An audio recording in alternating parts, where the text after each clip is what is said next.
Hare Krishna devotees అందరికీ ధన్యవాద ప్రణామములు. So ఇవాళ మనం ఈ సెషన్ ఎందుకు తీసుకుంటున్నామంటే, మీ అందరికీ తెలుసు మనం రీసెంట్గా ఒక ఇంటర్వ్యూ తీసుకోవడం జరిగింది. తోరణ్ సింగ్ చహార్, డాక్టర్ తోరణ్ సింగ్ చహార్ అనేటువంటి ఒక వ్యక్తి. ఆయన తన కిందటి జన్మని స్పష్టంగా ఆయన గుర్తు చేసుకోగలుగుతున్నారు. ఆయన జన్మ వృత్తాంతం ఏమిటి, కిందటి జన్మలో ఆయనకి ఎటువంటి జ్ఞాపకాలు ఉన్నాయి అనేటువంటి విషయాల్ని మనం తెలుసుకోవడానికి ఆయనతోటి లైవ్ ఇంటర్వ్యూ చేయడం జరిగింది. అయితే అది మనకి ఆయన ఇచ్చినటువంటి టైం ప్రకారంగా అందరు ఆడియన్స్ ఒకటే చోట ఉండడం వల్ల మనం సపరేట్గా తెలుగులో డిస్కషన్ చేయలేకపోయాం, ట్రాన్స్లేషన్ చేయలేకపోయాం. కొంతమంది భక్తులు తెలుగులో ట్రాన్స్లేట్ చేస్తే బాగుంటుంది, తెలుగులో అదే విషయాలని మళ్ళా చర్చించుకుంటే బాగుంటుంది అని చెప్పారు. కాబట్టి మనం ఈ సెషన్ని పెట్టుకోవడం అనేది జరిగింది. సో ఇప్పటి నుంచి ఒక అరగంట సేపు మనం డిస్కస్ చేసుకుందాం. ఆయన డాక్టర్ తోరణ్ సింగ్ చహార్ గారి స్టోరీని డిస్కస్ చేసుకుందాం. దాంతోపాటు మనం సిద్ధాంతం అంటే తత్వం మన వేదాలలో ఏ విధంగా చెప్పారు, భగవద్గీతలో ఏ విధంగా చెప్పారు, శ్రీమద్ భాగవతంలో ఏ విధంగా చెప్పారు అనే విషయాన్ని కూడా డిస్కస్ చేసుకుందాము. అలాగే కొన్ని విషయాలు మనకి ఇంకా అంతుపట్టడం లేదు. ఆ కేసులో ఏ విధంగా మనం కొన్ని విషయాలను అర్థం చేసుకోవాలి అనేటువంటి కొన్ని గ్యాప్స్ అయితే ఉన్నాయి. ఆ గ్యాప్స్ ఎంతవరకు అర్థం చేసుకోగలిగితే అంతవరకు మనం చెప్పడానికి నేను ప్రయత్నం చేస్తాను. ఇంక నాకు తెలియనటువంటి విషయాలను నేను చెప్పలేను. సో అంతవరకు మనం డిస్కస్ చేసుకుందాం. తత్వం వరకు మీరు ఫోకస్ చేయండి. మన ముఖ్యమైనటువంటి ఇక్కడ ఫోకస్ ఏంటంటే, పునర్జన్మ అనేది ఉన్నది అనేది మనం అర్థం చేసుకోవడానికి ప్రయత్నం చేయాలి. మనం ఎందుకు ఈ సెషన్ చేస్తున్నామంటే, పర్పస్ పునర్జన్మ అనేది రియల్, ఇది ఖచ్చితంగా ఉంది అంటే మళ్ళా జన్మ తర్వాత ఇంకొక జన్మ అనేది ఉన్నది అనేది అంతవరకు మనం అట్లీస్ట్ ఒప్పుకోగలిగితే అది సక్సెస్ అయినట్టే. అలాగే కూడా మనము వేదాలలో ఏ విధంగా చెప్పారు, భగవద్గీతలో ఏ విధంగా చెప్పారు, భాగవతంలో ఏ విధంగా చెప్పారు, చనిపోయేటప్పుడు ఏ విధమైనటువంటి కాన్షియస్నెస్లో చనిపోతే మనం భగవంతుడి ధామానికి వెళ్ళొచ్చు అనేటువంటి చర్చని ఇవన్నీ కూడా చర్చించుకుందాం. ఓకే, ఒక హై లెవెల్గా తాత్వికంగా డిస్కస్ చేసుకుందాం. దయచేసి ఒక కేస్ లాగా ఒక పర్టికులర్ కేస్ని తీసుకొని దానిలో డీటెయిల్గా వెళ్ళడం వల్ల ఎటువంటి ప్రయోజనం అనేది మనకు లేదు. ఎందుకంటే నేను యమధర్మరాజు డిపార్ట్మెంట్లో ఏం పనిచేయట్లేదు. సో మొత్తం అన్ని డీటెయిల్స్ నాకు తెలియడానికి, సో నాకు తెలిసినంత వరకు నేను చెప్పగలను. ఓకే, హరే కృష్ణ. సో దీంతో మనం మొదలు పెడదాం డివోటీస్. హరే కృష్ణ అందరికీ. సో అయితే ఇప్పుడు మనము ఫస్ట్ ఆయన అసలు ఈ చహార్ గారు ఎవరు, ఈయన స్టోరీ ఏంటి అనేది మనం డీటెయిల్గా ఫస్ట్ చర్చించుకుందాం. అయితే మీరు అందరూ కూడా చూశారు, ఆయన వచ్చారు. ఆయన పేరు వచ్చేసి డాక్టర్ తోరణ్ సింగ్ చహార్. డాక్టర్ తోరణ్ సింగ్ చహార్ ఆయన వచ్చేసి ఆగ్రాలో పుట్టడం జరిగిందండి. 1983లో ఆయన ఆగ్రాలో పుట్టడం అనేది జరిగింది. సో ఆయన పుట్టిన తర్వాత ఏం జరిగింది అంటే, ఒక 2 సంవత్సరాలు వచ్చేసరికి అబ్బాయి పిల్లవాడు, జనరల్గా పిల్లలు ఏం మాట్లాడతారు, ఏవో చిన్న చిన్న మాటలు పలుకుతూ ఉంటారు, హలో హాయ్ మమ్మీ డాడీ ఇవి మాట్లాడతారు కదా. అలాంటిది ఈయన వచ్చేసి రకరకాలుగా చర్చించడం మొదలుపెట్టాడు. ఓకే, సో కాబట్టి ఫస్ట్ నేను స్టోరీ చెప్పేస్తాను, తర్వాత మనం గ్రూప్ ప్రార్థన చేసుకొని దాని ఎక్స్ప్లెనేషన్ చెప్తాను. ఓకే, సో అయితే ఈయన చిన్నప్పుడే ఆగ్రాలో పుట్టడం జరిగింది. ఆగ్రాలో పుట్టిన తర్వాత 2 సంవత్సరాలకే ఇంగ్లీష్లో మాట్లాడడం మొదలుపెట్టాడట. సో అదే ఆశ్చర్యకరమైనటువంటి విషయం. ఇంగ్లీష్లో మాట్లాడుతున్నాడు. ఆయన ఏం చెప్తున్నాడంటే, ఇయ్యో ఇది నా ఇల్లు కాదు అని ఏమన్నంటే, ఇది నా ఇల్లే కాదు అని చెప్తున్నాడు. అయితే చెప్తాను, ఈ ఆగ్రా పక్కన 17 కిలోమీటర్లలో ఒక విలేజ్ ఉందండి, దాని పేరు వచ్చేసి బాడన్. ఆ విలేజ్లో తోరణ్ సింగ్ అనేటువంటి అబ్బాయి, అతని పెట్ నేమ్ వచ్చేసి టీటూ సింగ్. చాలా స్పష్టంగా 2 ఏళ్ళకే చాలా స్పష్టంగా నీట్గా మాట్లాడేస్తున్నాడు. అందరికన్నా చిన్న పిల్లవాడు. సో అందరూ కూడా చాలా సంతోషంగా హ్యాపీగా ఉండేసరికి 2 ఏళ్ళు వచ్చేసరికి కొన్ని వింత వింత విషయాలు మాట్లాడడం మొదలుపెట్టాడంట. 2 సంవత్సరాలు వచ్చేసరికి, నాకు ఆల్రెడీ ఒక భార్య ఉన్నది, నాకు పిల్లలు ఉన్నారు, ఇది నా ఇల్లు కాదు, మీరు నా తల్లిదండ్రులు కాదు అని చెప్పేవాడు. మా ఇల్లు ఆగ్రాలో ఉంది, నేను ఎందుకు ఇక్కడ ఉంటున్నాను అని చెప్పేవాడట. మీరు నడుచుకుంటూ ఎందుకు వెళ్తున్నారు, మన దగ్గర కారు ఎక్కడుంది, నా కారు ఉండాలి, నా కారులో నేను వెళ్తాను అని చెప్తుండేవాడంట. అయితే తన తల్లిదండ్రులకు ఎప్పుడు చెప్తుండేవాడు, నేను ఆగ్రాకి వెళ్ళాలని మారం చేస్తూ ఉండేవాడట. అయితే తర్వాత మా ఇంటికి తీసుకెళ్ళని గొడవ పెడుతుండేవాడు. తర్వాత ఒక 5 సంవత్సరాలు వచ్చేసరికి ఆ పిల్లవాడు ఇంకా చాలా తీవ్రంగా, నేను వెళ్ళాల్సిందే, మీరు నన్ను తీసుకెళ్తారా లేకపోతే నేను పెట్టబెడ సర్దుకొని నన్ను వెళ్ళిపోమంటారా అని చాలా గట్టిగా, ఒక పెద్ద పిల్లవాడు పెద్ద ఆయన మాట్లాడినట్టుగా మాట్లాడడం మొదలుపెట్టేవాడు. అలాగే చెప్పేవాడట, నా పేరు సురేష్, మీరేంటి తోరణ్ సింగ్ అని పిలుస్తారు, నా పేరు సురేష్ వర్మ, నాకంటూ ఒక షాప్ ఉంది, నాకు ఒక ఎలక్ట్రానిక్ షాప్ ఉంది, అందులో వీసీఆర్లు నేను అమ్ముతాను, "ఆ, నీ ఇక్కడ ఎందుకు ఉంటున్నాను" అని చాలా చెప్తుండేవాడు. నా భార్య పేరు వచ్చేసి ఉమా, నాకు 2 పిల్లలు ఉన్నారు అని చెప్తుండేవాడు. అలా వాళ్ళ తల్లిదండ్రుల పేర్లు చెప్తున్నాడు, భార్య పేరు చెప్తున్నాడు, పిల్లల పేర్లు చెప్తున్నాడు, అడ్రస్ చెప్తున్నాడు, తన బిజినెస్ గురించి చెప్తున్నాడు, షాప్ ఎక్కడ ఉందో చెప్తున్నాడు, అన్నీ చెప్తున్నాడు. ఆయనకు ఒక షాప్ ఉంది. ఆ షాప్ పేరు వచ్చేసి సురేష్ రేడియో. అది సదార్ బజార్ అని చెప్పేసి ఆగ్రాలో సురేష్ రేడియో అని ఒక షాప్ ఉంది. ఇన్ని విషయాలు ఇంత స్పష్టంగా ఇంత చిన్న పిల్లవాడు చెప్పడం ఎవరికైనా ఆశ్చర్యంగా అనిపిస్తుంది, అవునా? సో అయితే వాళ్ళు ఏం చేశారంటే, సరే ఏదైతే ఏంటి తెలుసుకుందాం మనం అని చెప్పేసి తెలుసుకోవడానికి ప్రయత్నం చేయడానికి ట్రై చేశారు. సో ఏం చేశారు, వాళ్ళ పెద్దన్నయ్యని ఆగ్రా పంపించారట. ఆగ్రా పంపించి, సరే వెళ్ళి చెక్ చేసుకుంటారా, అక్కడ ఎవరైనా ఉన్నారా, అలా నిజంగానే సురేష్ రేడియో అనే షాప్ ఉందా, ఆ ఫ్యామిలీ ఎవరైనా ఉందా అని చెప్పారు. వెళ్ళి కనుక్కునేసరికి తెలిసి వచ్చిందంట, అవును నిజంగానే అక్కడ సురేష్ అనేటువంటి ఒక మనిషి హత్య చేయబడ్డాడు. ఆయన పేరు సురేష్ వర్మ. ఒకప్పుడు ఆయన అక్కడ ఒక వీసీఆర్ షాప్ నడిపిస్తుండేవాడు. వీసీఆర్స్, టీవీలు అన్నీ అమ్ముకుంటుంటాడు అనమాట షాప్లో. ఇప్పటికి కూడా అదే షాప్ అలాగే ఉంది అక్కడే. అని 1988 గురించి చెప్తున్నాను నేను. సో నేను చెప్పినవన్నీ మ్యాచ్ అవుతున్నాయి. సరే ఇది చాలా ఆశ్చర్యంగా ఉంది అని చెప్పేసి వాళ్ళు ఏం చేశారంటే, సరే ఒక పని చేద్దామని చెప్పేసి వాళ్ళ తల్లిదండ్రులని ఇక్కడికి తీసుకొచ్చారు. ఎవరిని అంటే ఆ ఫ్యామిలీ ఏదైతే ఉందో, ఆగ్రాలో ఉండేటువంటి ఫ్యామిలీ ఏదైతే ఉందో, సురేష్ వాళ్ళ ఫ్యామిలీని అందరినీ కూడా వాళ్ళు ఎక్కడ తీసుకొచ్చారండి, ఈ బాడ్ అనేటువంటి విలేజ్కి తీసుకొచ్చారు. బాడ్ అనేటువంటి విలేజ్ తీసుకొచ్చి సడన్గా వాళ్ళు లోపలికి వచ్చి తలుపు కొట్టారు. తలుపు కొట్టినప్పుడు ఈయన చూసిన వెంటనే పరిగెత్తుకుంటూ వెళ్ళాడు పిల్లవాడు. పరిగెత్తుకుంటూ పిల్లవాడు వెళ్ళి వాళ్ళ తల్లిదండ్రుల్ని ఆయన వాటేసుకున్నాడు. తల్లిదండ్రులను వాటేసుకొని చాలా సంతోషపడ్డాడు. అలాగే తన భార్యను చూసి చాలా సిగ్గుపడ్డాడు. భార్యను చూసి ఆయన ఎలాగైతే ఒక పురుషుడు ఏ విధంగా తన భార్యను చూసినప్పుడు ఏ విధంగా రియాక్ట్ చేస్తాడో ఆ విధంగా రియాక్ట్ చేశాడంట. రియాక్ట్ చేసి అలాగే కూర్చొని తన భార్య వచ్చి ఇక్కడ పక్కన కూర్చో అని చెప్పాడట. సో అందరికి కూడా చాలా ఆశ్చర్యకరంగా అనిపించింది. అయితే అప్పటికి వాళ్ళు కొన్ని ప్రశ్నలు అని అడిగారు. అయితే వాళ్ళ భార్య పర్టికులర్గా చాలా ప్రశ్నలు అడిగింది. ఏంటంటే మన అకౌంట్ నెంబర్ ఏంటి అంటే అకౌంట్ నెంబర్ చెప్తున్నాడు. అలాగే ఏం జరిగింది అంటే అన్నీ చెప్తున్నాడు. అంటే వాళ్ళిద్దరికి తెలిసిన విషయాలనే కూడా చాలా చెప్తున్నాడు, చాలా స్పష్టంగా.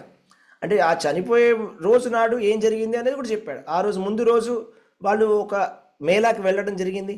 ఆ మేళాలో వాళ్ళు ఏం తిన్నారు, ఎలా తిన్నారు, ఎక్కడ కూర్చొని తిన్నారు అన్నీ చెప్తున్నాడు ఆయన. సో ఈ డీటెయిల్స్ ఇంకెవరికి తెలియడానికి సాధ్యమే లేదు. అంటే అది ఇంపాసిబుల్ ఎవరైనా చెప్పడానికి కూడా. ఇంకా చెప్పాలంటే ఆయన బంగారం ఎక్కడ దాచిపెట్టారనే విషయం కూడా చెప్పాడు. సో వాళ్ళకు ఉన్నటువంటి బంగారాన్ని ఒక చోట వాళ్ళ అన్నగారికో ఎవరికో ఇచ్చి పెట్టాడు, ఎక్కడో దాచిపెట్టాడు, అది కూడా చెప్పేశాడు చివరికి.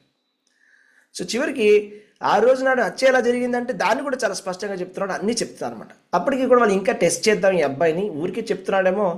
జనరల్గా ఏముంది, అది న్యూస్ పేపర్లో చాలా పెద్ద న్యూస్ అయింది అప్పట్లో.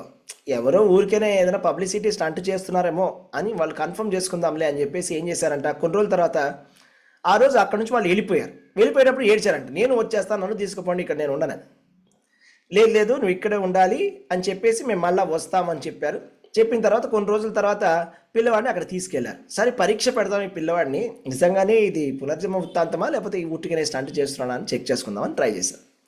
చేసినప్పుడు ఏం జరిగిందంట, అక్కడ సురేష్ రేడియోకి వెళ్ళాల్సినటువంటి దారిలో వెళ్తూ ఎక్కడైతే ఒక చోట లెఫ్ట్ కటింగ్ తీసుకోవాలి, ఆ లెఫ్ట్ కటింగ్ తీసుకుంటే వాళ్ళ షాప్ వస్తుంది. ఆ లెఫ్ట్ తీసుకోకుండా రైట్ తీసుకోవడం మొదలు పెడితే ఆపండి ఎందుకు కట్టిపోతుందా అని చెప్పాడు. ఆశ్చర్యపోయారు వాళ్ళందరూ. తర్వాత వాళ్ళు అక్కడ ఆపిన తర్వాత మళ్ళీ లెఫ్ట్ ఆ షాప్ దగ్గర తీసుకెళ్లారు. షాప్ లోపలికి వెళ్ళాడు. షాప్ లోపలికి వెళ్ళిన తర్వాత నడుచుకుంటూ షాప్ లోపలికి దర్జాగా, ఎలాగైతే ఒక ఓనర్ లోపలికి వెళ్ళాలితో అలా దర్జాగా తలుపు తెరిచి వెళ్ళి లోపలికి వెళ్ళి తన చైర్లో తను కూర్చున్నాడు. కూర్చుని అక్కడ వాళ్ళ రిలేటివ్స్ కూడా అందరూ ఉన్నారు, పాత జన్మ వాళ్ళందరితో మాట్లాడడం మొదలుపెట్టాడు. అడిగాడు, ఇది 5 సంవత్సరాల కిందట ఇదంతా ఉండేది, మీరు రూఫ్ మార్చారు, ఇక్కడ కొన్ని ఇవి మార్చారు, అవి మార్చారు, అన్నీ కూడా చేంజెస్ అన్నీ కూడా ఐడెంటిఫై చేసి చెప్తున్నాడు స్పష్టంగా. తర్వాత ఏం జరిగింది, సరే ఈ పరీక్ష కూడా పాస్ అయ్యాడు అని చెప్పేసి ఇంకొక పరీక్ష పెడతామని చెప్పేసి వాళ్ళు ప్రయత్నం చేశారు. ఏం చెప్పారంటే, సరే ఇప్పుడు ఆ సోను మోను వాళ్ళు ఎవరైతే 2 పిల్లలు ఉన్నారో వాళ్ళిద్దరూ అందరి పిల్లలతో కలిసి ఆడుకుంటున్నారు అక్కడ. సో వాళ్ళల్లో వెళ్ళి వాళ్ళెవరు, నీ పిల్లలు ఎవరో గుర్తుపట్టు అన్నమాట. అయితే అప్పుడు ఈయన టీటూ సింగ్ వాళ్ళ పిల్లల కన్నా చిన్న పిల్లవాడు, ఇతను చిన్నవాడు, వెళ్ళి వాళ్ళిద్దరిని కూడా పట్టుకొని వాళ్ళిద్దరు చేతులు పట్టుకొని తీసుకొచ్చేసరికి అందరూ ఆశ్చర్యపోయారు. సో ఇంకా 100%గా అన్నీ గుర్తున్నాయి ఆయనకి. ఇంకా ఇది గుర్తులేదు అనే విషయం కూడా గుర్తులేదు. ఎంతవరకు అంటే ఆయన చంపినటువంటి ఎవరైతే హంతకుడు ఉన్నాడో ఆ హంతకుడు ఒకసారి ఇంటికి వచ్చారంటండి. హంతకుడు వాళ్ళ ఇంటికి వస్తే ఈయన భయపడిపోయాడు, పారిపోయాడు. అసలు ఆ హత్య గురించి మాట్లాడితేనే చాలా భయపడేవాడంట. అయితే పరిగెత్తుకుంటూ వెళ్ళి వాళ్ళ అమ్మ నాన్నకి చెప్పాడంట, హంతకుడు వచ్చాడు అని, మళ్ళీ నన్ను చంపేస్తాడని. అయితే వాడిని లోపలికి పిలిచారు, కూర్చోబెట్టి మాట్లాడిస్తే ఆ హంతకుడు కూడా క్షమాపణ అడిగాడంట. నన్ను క్షమించు, ఈ విధంగా నేను చంపడం జరిగింది అని చెప్పి వాళ్ళు క్షమాపణ కూడా అడగడం జరిగిందంట. సో ఇదంతా కూడా జరిగిందండి. సో అయితే ఇప్పుడు ఇదంతా ఎలా మనకు తెలుస్తుంది, ఇదంతా ఎలా నమ్మాలి అంటే, అప్పట్లో బీబీసీ వాళ్ళు ఒక డాక్యుమెంటరీ చేశారు. ఓకే, చాలామంది ఇంటర్వ్యూలు చేశారు, ఎన్నెన్నో దేశాల నుంచి వచ్చి ఇంటర్వ్యూలు చేశారు, రకరకాల ఇంటర్వ్యూలు చేశారు, రకరకాల బుక్స్ రాశారు, ఎన్నో రకంగా పరీక్షలు పెట్టారు. అన్ని రకాల పరీక్షల్లో 100% పాస్ ఆయన అయ్యాడు. ఇంకా చెప్పాలంటే వాళ్ళు పోనీ డబ్బుల కోసం చేశారంటే అది కూడా కాదు. ఎందుకంటే ఆ పిల్లవాడిని వాళ్ళే చదివించుకున్న తర్వాత ఎప్పుడైనా కలవడానికి వాళ్ళు అలౌ చేసేవాళ్ళు అంతే. సో తర్వాత కూడా ఇప్పుడు కూడా మనం ఆయన ఇంటర్వ్యూతో మాట్లాడినప్పుడు మనం ఎన్నో ప్రశ్నలు అడగడం జరిగింది. అయితే మీకు ఇప్పటికీ కూడా మీ ఫ్యామిలీ గుర్తుందా, మీరు గుర్తుపెట్టుకుని వెళ్తుంటారా అంటే, అవును మేము వెళ్తుంటామని చెప్తాడు. నేను అప్పుడప్పుడు వెళ్తుంటాను. ఆయన తర్వాత ఏం చేశారంటే తమిళనాడులో చదివేశాడు. చాలా సంవత్సరాలు తమిళనాడులో చదువుకున్నాడు. ఆయన ఎంతవరకు చదువుకున్నాడు, చాలా బాగా చదువుకున్నాడు. ఆయన పిహెచ్డీ వరకు చేశాడు. పిహెచ్డీ చేశాడు. ఆయన ఒక పెద్ద కాలేజ్లో డీన్, పతంజలి యోగా కాలేజ్లో డీన్. సో పతంజలి యోగా కాలేజ్లో డీన్ కింద పనిచేస్తున్నాడు. డాక్టర్ అంటే మెడికల్ డాక్టర్ కాదు, పిహెచ్డీ చేసినటువంటి డాక్టర్, మంచి ప్రొఫెసర్, పెద్ద పొజిషన్లో ఉన్నాడు. అలాగే అప్పటికి కూడా వాళ్ళ కిందటి జన్మ జ్ఞాపకాలన్నీ కూడా గుర్తొస్తుంటాయంట. సో మనం ముఖ్యంగా చాలా ప్రశ్నలను అడిగామన్నమాట ఆయన్ని. సో ఏ విధమైన ప్రశ్నలు అడిగామంటే, ఫస్ట్ మొట్టమొదటిగా మీరు ఏం చేస్తుంటారు సార్ అని అడిగాం. అప్పుడు ఆయన చెప్పాడు, నేను దీని కింద పనిచేస్తున్నానండి, ఇలా పతంజలి కాలేజ్లో పనిచేస్తున్నాం అని చెప్పాడు. తర్వాత మేము అడిగామంటే, మొట్టమొదటిసారి మీకు చూసినప్పుడు ఎలా అనిపించింది మీ ఫ్యామిలీని అన్నాను. మొట్టమొదటి రోజు ఫస్ట్ టైం మా ఫ్యామిలీ వాళ్ళు వచ్చినప్పుడు నాకు చాలా సంతోషంగా అనిపించింది, వాళ్ళని నేను ఈ విధంగా పలకరించాను అని చెప్పాడు అనమాట. అలాగే అని చెప్పాను. తర్వాత మీకు ఎప్పుడు గుర్తొచ్చాయండి జ్ఞాపకాలన్నీ, మీరైనా హిప్నోసిస్ కానీ ఏదైనా థెరపీ కానీ ఏదైనా చేసుకున్నారా, పునర్జన్మ గుర్తు రావడానికి మీరు ఏదైనా థెరపీ తీసుకున్నారా అంటే, లేదండి నేను అట్లాంటి థెరపీలు తీసుకోలేదు, నేను ఎట్లాంటి హిప్నోసిస్లో తీసుకోలేదు. నాకు 2 సంవత్సరాలు వచ్చేసరికి నాకు ఎవరు నేర్పించకుండానే ఇంగ్లీష్లో మాట్లాడడం మొదలుపెట్టాను చెప్పాడు. తర్వాత ఆయనంట ఆ కార్లో వాళ్ళు వచ్చినటువంటి ఫ్యామిలీలో చూసి, ఇదేంటి మన కారు మార్చేశారా అని చెప్పాడంట. తర్వాత చిన్నపిల్లాడిని కూర్చోబెట్టి కారు నడుపుతామంటే కారు నడపడం కూడా నడిపేశాడంట ఆయన.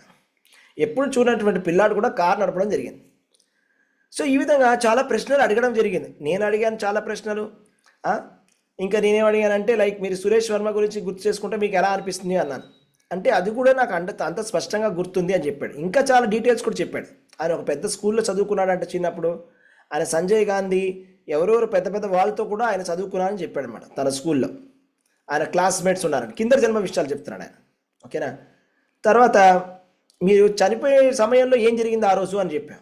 మీరు ఆ రోజు ఎవరైతే మేము అలా చేశారో ఆ రోజు ఏం జరిగిందంటే అని చెప్పాడు. ఆ రోజు నాడు ఏ రోజుగానే నేను షాప్ నుంచి ఇంటికి వస్తున్నాను. ఇంటికి వచ్చేసరికి రాత్రి అయిపోయింది. వచ్చేసరికి రాత్రి మా ఇంటి దగ్గర మా బిజినెస్ పార్ట్నర్స్, నా ఫ్రెండ్స్ ఇద్దరు నుంచున్నారు కార్నర్లో. అదేంటి ఇక్కడ ఎందుకు నుంచున్నారా అని మాట్లాడినప్పుడు తుపాకీ తీశారు. తుపాకీ తీసి పాయింట్ బ్యాంక్లో పెట్టి కాల్చేశారు. తర్వాత ఏం జరిగిందో మీకు గుర్తుందా అని అడిగాను. తర్వాత అడిగితే నాకేమీ గుర్తులేదని చెప్పాడు ఆయన. మీకు ఇంకా స్పష్టంగా దాని తర్వాత ఏమైంది అంటే, తర్వాత నాకేమీ గుర్తులేదు, తర్వాత నేను మళ్ళీ ఇలాగా ఇంకొక జన్మ తీసుకోవడం జరిగింది అని చెప్పడం జరిగింది అనమాట. అయితే ఇంకా నేను ఒక ప్రశ్న ఏమి అడిగానంటే, మీలో పర్సనాలిటీలో చేంజ్ వచ్చిందా అంటే, మీ స్వభావంలో అయినా చేంజ్ వచ్చిందా, మీరు అప్పుడు ఎలా ఉన్నారు ఇప్పుడు అలాగే ఉన్నారా అని. అయితే నేను అప్పుడు ఎలాగ ఉన్నానో ఇప్పుడు కూడా అలాగే ఉన్నా అని చెప్పాడు. అంటే నా కింద జన్మలో ఉండేటువంటి భార్య కూడా అదే కంప్లైంట్, నాకు కోపం ఎక్కువ అని. ఇప్పుడు ఉన్నటువంటి జన్మలో ఉండేటువంటి భార్య కూడా అదే కంప్లైంట్ అని. అంటే ఈ జన్మలో కూడా ఆయన యాక్చువల్లీ పెళ్లి చేసుకున్నాడు, భార్య పిల్లలు కూడా ఉన్నారు. సో వీళ్ళు కూడా అదే కంప్లైంట్ ఇస్తారు. అంటే నేచర్ అనేది, స్వభావం అనేది పెద్దగా చేంజ్ కాలేదు అని ఆయన స్పష్టంగా చెప్పాడు. ఇంకా చాలామంది భక్తులు చాలా ప్రశ్నలు అడిగారు. అందరికీ సాటిస్ఫాక్టరీగా ఆయన ఆన్సర్ చెప్పడం జరిగింది. అయితే మనం కూడా అడిగాం ప్రశ్న, మీరు దీన్ని బట్టి ఏం తెలుసుకున్నారు అని అడిగాం.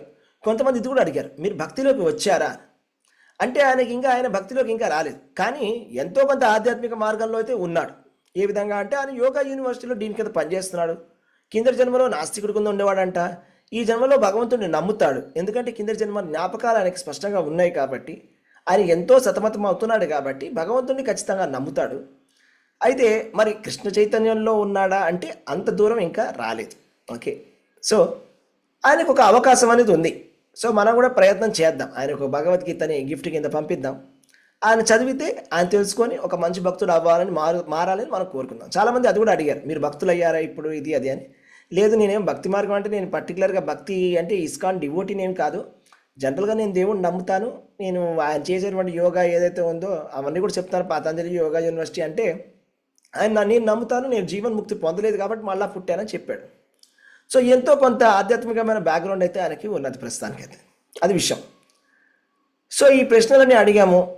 ఇంకా మిగతా వాళ్ళు కూడా చాలా చాలా చాలా చాలా ప్రశ్నలు అడిగారు. ఇంకొక చాలా ఆశ్చర్యకరమైన విషయం ఏం జరిగిందంటే, ఆయన ఒక పుట్టుమచ్చని చూపించాడు కూడా వీడియోలో.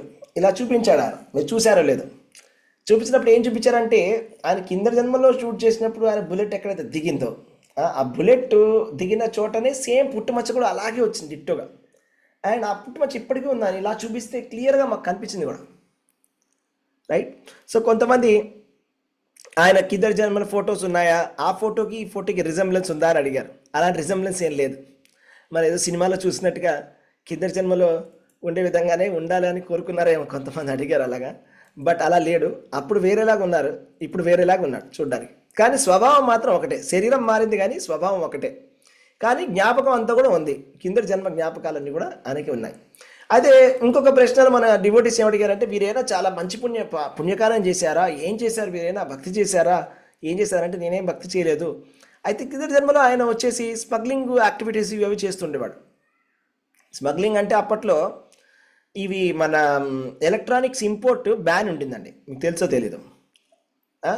అంటే ఎలక్ట్రానిక్స్ వేరే కంట్రీస్ నుంచి ఇంపోర్ట్ చేయడానికి వీల్లేదు. ఇప్పుడంటే మనం అస్తమానం చైనా నుంచి ఎక్కడి నుంచి అక్కడ మన మొబైల్ ఫోన్స్ అన్నీ ఇంపోర్టెడే. అన్నీ మన ఎలక్ట్రానిక్ డివైసెస్, మన ఏసీ, కూలర్, ఎవ్రీథింగ్ అన్నీ కూడా ఇంపోర్టెడే. కానీ అప్పట్లో ఒక స్ట్రిక్ట్ రూల్స్ ఉండేవి. ఇంపోర్ట్ ఏ చేయకూడదు, అంతా మనమే మ్యానుఫ్యాక్చర్ చేసుకోవాలనేది ఉన్నది. సో అలాంటి టైంలో ఆయన వేరే వేరే దేశాల నుంచి ఎక్కడి నుంచో స్మగ్లింగ్ చేసేవాడు. చాలా డబ్బులు సంపాదించాడు. 28 సంవత్సరాలు చనిపోయే సమయానికి ఆయన ఏజ్ వచ్చేసి 28 ఇయర్స్ అంతే. 28 ఇయర్స్కి ఆల్రెడీ పెళ్ళి అయిపోయింది, 2 పిల్లలు కూడా ఉన్నారు. అదే ఆయన పరిస్థితి. సో అయితే అందరికీ ఎటువంటి అనుమానాలు వచ్చాయంటే భక్తులకి, మరి మీరేమి భక్తి చేయకుండా మీకు ఎలా గుర్తుంది అని. ఆయన చెప్పినటువంటి సమాధానం ఏంటంటే, నేను అర్ధాంతరంగా చనిపోయాను కాబట్టి, నా ఆయుష్ కంప్లీట్ అవ్వకుండా నేను చనిపోయాను కాబట్టి నేను మళ్ళా నాకు భగవంతుడు ఇంకొక అవకాశాన్ని ఇచ్చాడు అని ఆయన ఎక్స్ప్లెనేషన్ చెప్పడం జరిగింది. నాకు ఇంకా జీవన్ముక్తి రాలేదు కాబట్టి అర్ధాంతరంగా అకాల మృత్యువుని చెందడం వల్ల ఈ విధంగా నాకు ఇచ్చాడు అని. కానీ ప్రచారాలు అవుతుందా, థియరీ మనకి మ్యాచ్ అవుతుందా అనేది మనం తర్వాత డిస్కస్ చేసుకుందాం. సో తర్వాత ఇంకొక ప్రశ్న నేను అడిగాను. అయితే మిమ్మల్ని చంపినటువంటి హంతకుల్ని మీరు పట్టించారా అని అడిగాను. ఎందుకంటే మన న్యూస్ పేపర్లో ఏమని ఉందంటే, ఆయన వచ్చిన జన్మలు మళ్ళీ పిల్లవాడి కింద పుట్టినప్పుడు, టీటూ సింగ్ కింద పుట్టినప్పుడు, అప్పుడు తన హంతకుల్ని ఆయన గుర్తుపట్టి, అప్పుడు కోర్టులో వాళ్ళు కేసేసి, అప్పుడు వాళ్ళు గుర్తుపట్టి, అప్పుడు వాళ్ళని శిక్షించారని చెప్పాడు. నేను ఆయనప్పుడు ఇదంతా తప్పు, అదంతా రాంగ్గా స్ప్రెడ్ చేస్తున్నారు జనాలు, ఊరికే మసాలా న్యూస్ లాగా ఉంటుందని చెప్పారు. కానీ అది రియాలిటీ కాదు. ఏ రోజైతే సురేష్ వర్మని చంపడం జరిగిందో ఆ రోజే వాళ్ళు పట్టుబడ్డారు. వాళ్ళు పట్టుబడ్డ తర్వాత వాళ్ళకి పడాల్సినటువంటి శిక్ష వాళ్ళకి పడింది అని చెప్పారు. 8 సంవత్సరాలు వాళ్ళకి జైలు శిక్ష అనేది వాళ్ళకి విధింపబడింది. అప్పట్లో వాళ్ళు ఇచ్చినటువంటి జడ్జిమెంట్ ఇచ్చారు. సో మరి తర్వాత వాళ్ళు ఏం చేశారు, మిమ్మల్ని ఎందుకు చంపారనే ప్రశ్న నేను అడిగాను. ఆయన అడిగారు, ఇప్పుడు అది ఎందుకు చంపారు అనే విషయాన్ని నేను చెప్పడం అనేది పబ్లిక్లో కరెక్ట్ కాదు అని చెప్పాడు. చూడండి, పాపం ఆయన మంచితనాన్ని మనం మెచ్చుకోవాలి. ఎందుకంటే ఆయన ఏమంటారంటే, ఇంతకుముందు చంపినటువంటి వాళ్ళు ఇప్పుడు వాళ్ళు ఏం చేశారు, ఎందుకు అన్ని డీటెయిల్స్ నేను చెప్తే పబ్లిక్లో వాళ్ళకి కేసు అయిపోతుంది. వాళ్ళని మళ్ళా అరెస్ట్ చేస్తారో ఏం చేస్తారో ఏంటో. వాళ్ళది అయిపోయింది, ఏదో అయిపోయింది. వాళ్ళు పశ్చాత్తాపడ్డారు, నేను ముందుకు వచ్చేసాను ప్రస్తుతానికి. సో ఇంకా దాని గురించి ఆలోచించడం వేస్ట్, పబ్లిక్లో ఈ చర్చ చేయడం అనేది కరెక్ట్ కాదు అని చెప్పాడు. సో దాని నుంచి మనం నిజంగానే మెచ్చుకోవాలి. అంటే ఆయన కింద జన్మల్లో ఆయన చంపేసినటువంటి వాళ్ళని కూడా ఆయన క్షమించేశాడు అనే విషయాన్ని మనం అప్రిషియేట్ చేయాలి డెఫినెట్గా. ఆయనకి ఎటువంటి ద్వేషం కానీ, వాళ్ళపైన పగ కానీ ఎటువంటిది కూడా లేదు. అది చాలా అద్భుతమైన విషయం. తర్వాత ఆయన మీకు మరి చిన్నతనం మీకు అంతా ఎలా ఉండింది అని అడిగాం ప్రశ్న. మీకు ఎలా ఉండిందంటే చాలా చాలా చాలా కష్టంగా ఉండేది అని చెప్పాడు. ఎందుకంటే ఆల్రెడీ ఆయన సతమతం అవుతున్నాడు 2 రియాలిటీస్ తోటి. ఒకటేమో ఆయన ఉన్నటువంటి ప్రస్తుతం ఉన్నటువంటి శరీరము, ఇంకొకటి కింద జన్మలో ఉన్నటువంటి శరీరం. కింద జన్మలో ఉన్నటువంటి శరీరంలో ఉండే జ్ఞాపకాలు అన్నీ పక్కాగా ఉన్నాయి. ఈ జన్మలో ఉన్నటువంటి రియాలిటీ కూడా యాక్సెప్ట్ చేయాలి కాబట్టి చాలా సతమతం అవుతూ ఉండేవాడు. అలాగే అది సరిపోనట్లుగా ఈ మీడియా అటెన్షన్, ప్రతిరోజు 2-3 గంటలు ఇంటర్వ్యూలు చేసేవాళ్ళంట. చిన్న పిల్లవాడిని కూర్చోపెట్టేసి రోజుకి 2-3 గంటలు, అసలు అన్ని దేశాల నుంచి అందరు రిపోర్టర్స్ వచ్చి ఆయన ఊరికి వచ్చేసి రోజుకి 2 గంటలు అడిగిన ప్రశ్న మళ్ళీ అడిగి అలా విసిగించేశారు ఆయన బాగా. అది కూడా చిన్నప్పుడు. సో దానివల్ల చాలా ఇబ్బంది అయింది నాకు చిన్నప్పుడు అని చెప్పాడు. అలా చాలాసార్లు. అయితే మరి ఇప్పుడు కూడా మిమ్మల్ని ఎలాగే విసిగిస్తుంటారా అని అడిగాం ప్రశ్న. మీరు ఇప్పుడు స్కూల్లో టీచర్ కింద పని చేస్తున్నారు కదా సార్, మీరు ఇప్పుడు కూడా విసిగిస్తున్నారంటే, లేదండి మా స్టూడెంట్స్ ఎవరు విసిగించారు నన్ను.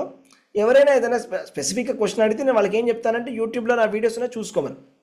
ఇప్పుడు కూడా మీరు యూట్యూబ్లో టీటీ సింగ్ అని కొడితే మీకు చాలా వీడియోస్ వస్తాయి అందులో, ఇంకా డీటెయిల్ స్టోరీ మొత్తం అంతా ఏం జరిగింది, లేకపోతే ఆయన పాడ్కాస్ట్లు రకరకాలు ఉన్నాయి, అది చూస్తే మనకు తెలుస్తుంది. సో నేను వాళ్ళకి అదే చెప్తాను, మీరు చూడండి, మీకు ఏమైనా డౌట్స్ ఉంటే అడగండి అని. సో ఆ డౌట్స్ అని వాళ్ళు అడుగుతారు. సో మనకు కావాల్సిన ఇన్ఫర్మేషన్ భక్తుల కింద మనకి కొంతవరకే దొరికింది, 100% ఇన్ఫర్మేషన్ దొరకలేదు. మనకేంటి ఇంట్రెస్ట్ అంటే చనిపోయిన తర్వాత ఏం జరిగింది, ఎక్కడికి వెళ్ళారు, వీళ్ళైనా వేరే లోకాలకైనా వెళ్ళారా, లేకపోతే ఆ జర్నీ అయినా గుర్తుందా, ఇలాంటి ప్రశ్నలన్నీ మనకు ఇంట్రెస్ట్ ఉంటుంది. బట్ అలాంటివి ఏవి ఆయనకి జ్ఞాపకంలో లేవు.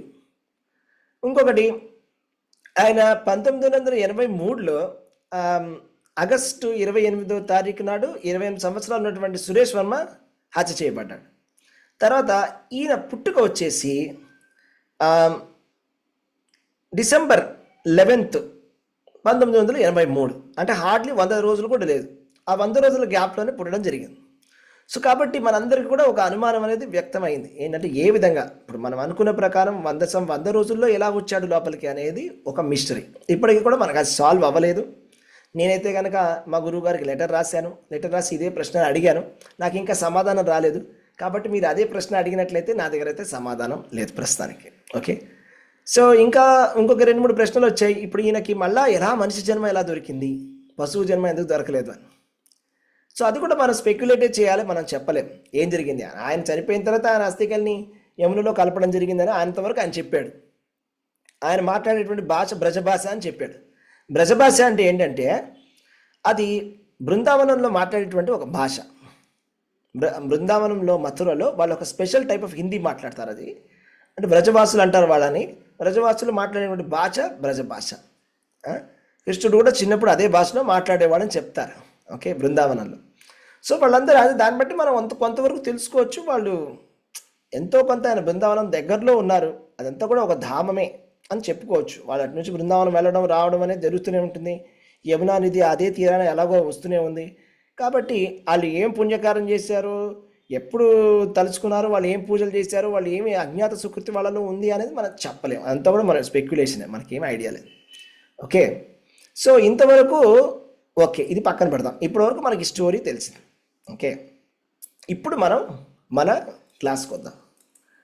మనం ఇదంతా తెలుసుకునేది ఎందుకు చేస్తున్నాం ఇదంతా అంటే, మనం ప్రతిరోజు క్లాసులు వింటున్నాం భగవద్గీత, ప్రతిరోజు భాగవతం క్లాసులు వింటున్నాం, భక్తి చేస్తున్నాం. ఎందుకు చేస్తున్నాము అంటే మనకు ఒక సిద్ధాంతం అనేది ఉన్నది, ఒక ఫిలాసఫీ అనేది ఉంది. వేదాలు వేదాంత సూత్రాలు సంబంధించినటువంటి ఒక ఫిలాసఫీ ఉన్నది. ఆ భగవద్గీతలో శ్రీకృష్ణ భగవానుడు చెప్పినటువంటి ఒక ఫిలాసఫీ ప్రకారంగా మనము ఈ జన్మలో మనము చక్కగా సుకృతి సంపాదించినట్లయితే, చక్కగా భగవంతుడి భజన చేసినట్లయితే, మనము మళ్ళా పుట్టకుండా ఉండడానికి మనం చేయాల్సినటువంటి ప్రయత్నం అంతా కూడా మనం చేస్తున్నాం. ఇందుకోసమని మనం భక్తిలో మనం చేసేది భగవంతుడిని సంతృప్తిపరుస్తున్నాం, భక్తి చేస్తున్నాము, భగవంతుడి ధామానికి వెళ్ళడానికి అన్ని ప్రయత్నాలన్నీ చేస్తున్నాం. అవునా?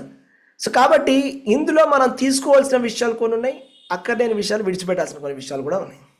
తీసుకోవాల్సిన విషయాలు ఏంటంటే, పునర్జన్మ అనేది రియాలిటీ, 100% గ్యారంటీ అని మనం ఈ విషయం బట్టి మనకి స్పష్టంగా తెలుస్తుంది. ఎందుకంటే ఇప్పటివరకు ఎవరు కూడా ఈ స్టోరీలో మిస్టేక్ వెతకలేకపోయారు. అంటే మిస్టరీ అనేది 100% ఆయన అన్ని ఇంటర్వ్యూస్ పాస్ అయిపోయాడు, అన్ని టెస్టులు పాస్ అయ్యాడు. అండ్ దెన్ వాళ్ళ పాత ఫ్యామిలీ కూడా ఒప్పుకుంది. ఇంకేం కావాలి? వాళ్ళ ఎవరైనా కూడా ఊరికే ఒప్పుకుంటారు చెప్పండి? వాళ్ళ పాత ఫ్యామిలీ ఒప్పుకుంది, ఉన్న ఫ్యామిలీ ఒప్పుకుంది, అందరూ ఒప్పుకున్నారు, ప్రపంచం అంతా ఒప్పుకుంది. నెక్స్ట్ మనకి అక్కర్లేని విషయాలు లేకపోతే మనం తేల్చుకోలేని విషయాలు ప్రస్తుతానికి కొన్ని ఉన్నాయి. అవి మనం హయ్యర్ అథారిటీస్ని అడిగి లేకపోతే ఎవరైనా ఇంకా సన్యాసులని గురువులని అడిగి తెలుసుకోవడానికి ప్రయత్నం చేద్దాం. వాళ్ళ నుంచి సమాధానం వస్తే కనుక నేను ఖచ్చితంగా మీకు చెప్తాను. అయితే ఇప్పుడు నెక్స్ట్ అరగంట సేపు ఒక 15 minutes మనం చర్చించుకుందాము.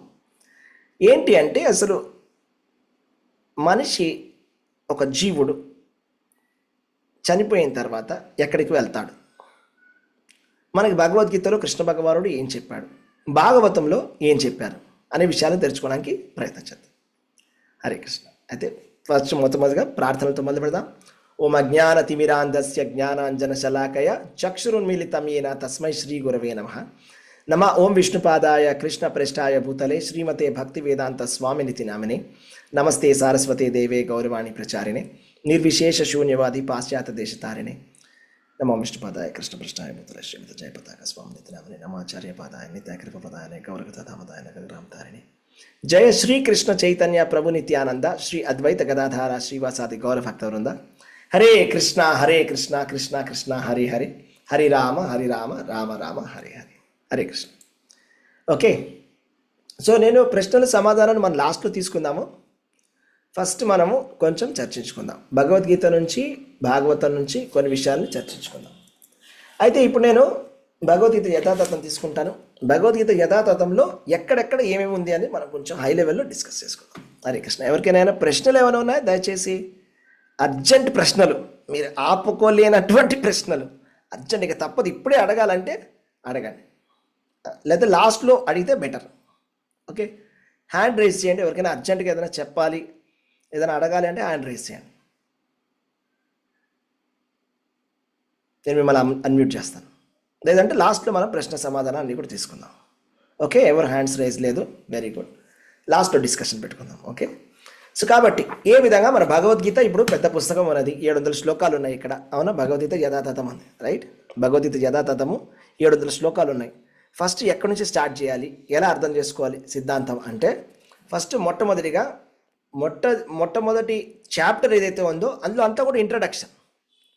అంటే అర్జునుడు యుద్ధానికి కురుక్షేత్ర రణరంగానికి వచ్చాడు, కృష్ణ భగవానుడు రథం మీద ఉన్నాడు, వాళ్ళు రణభేరిని వాయించారు, శంఖాన్ని మోగించారు, శంఖాన్ని పూరించడం అనేది జరిగింది.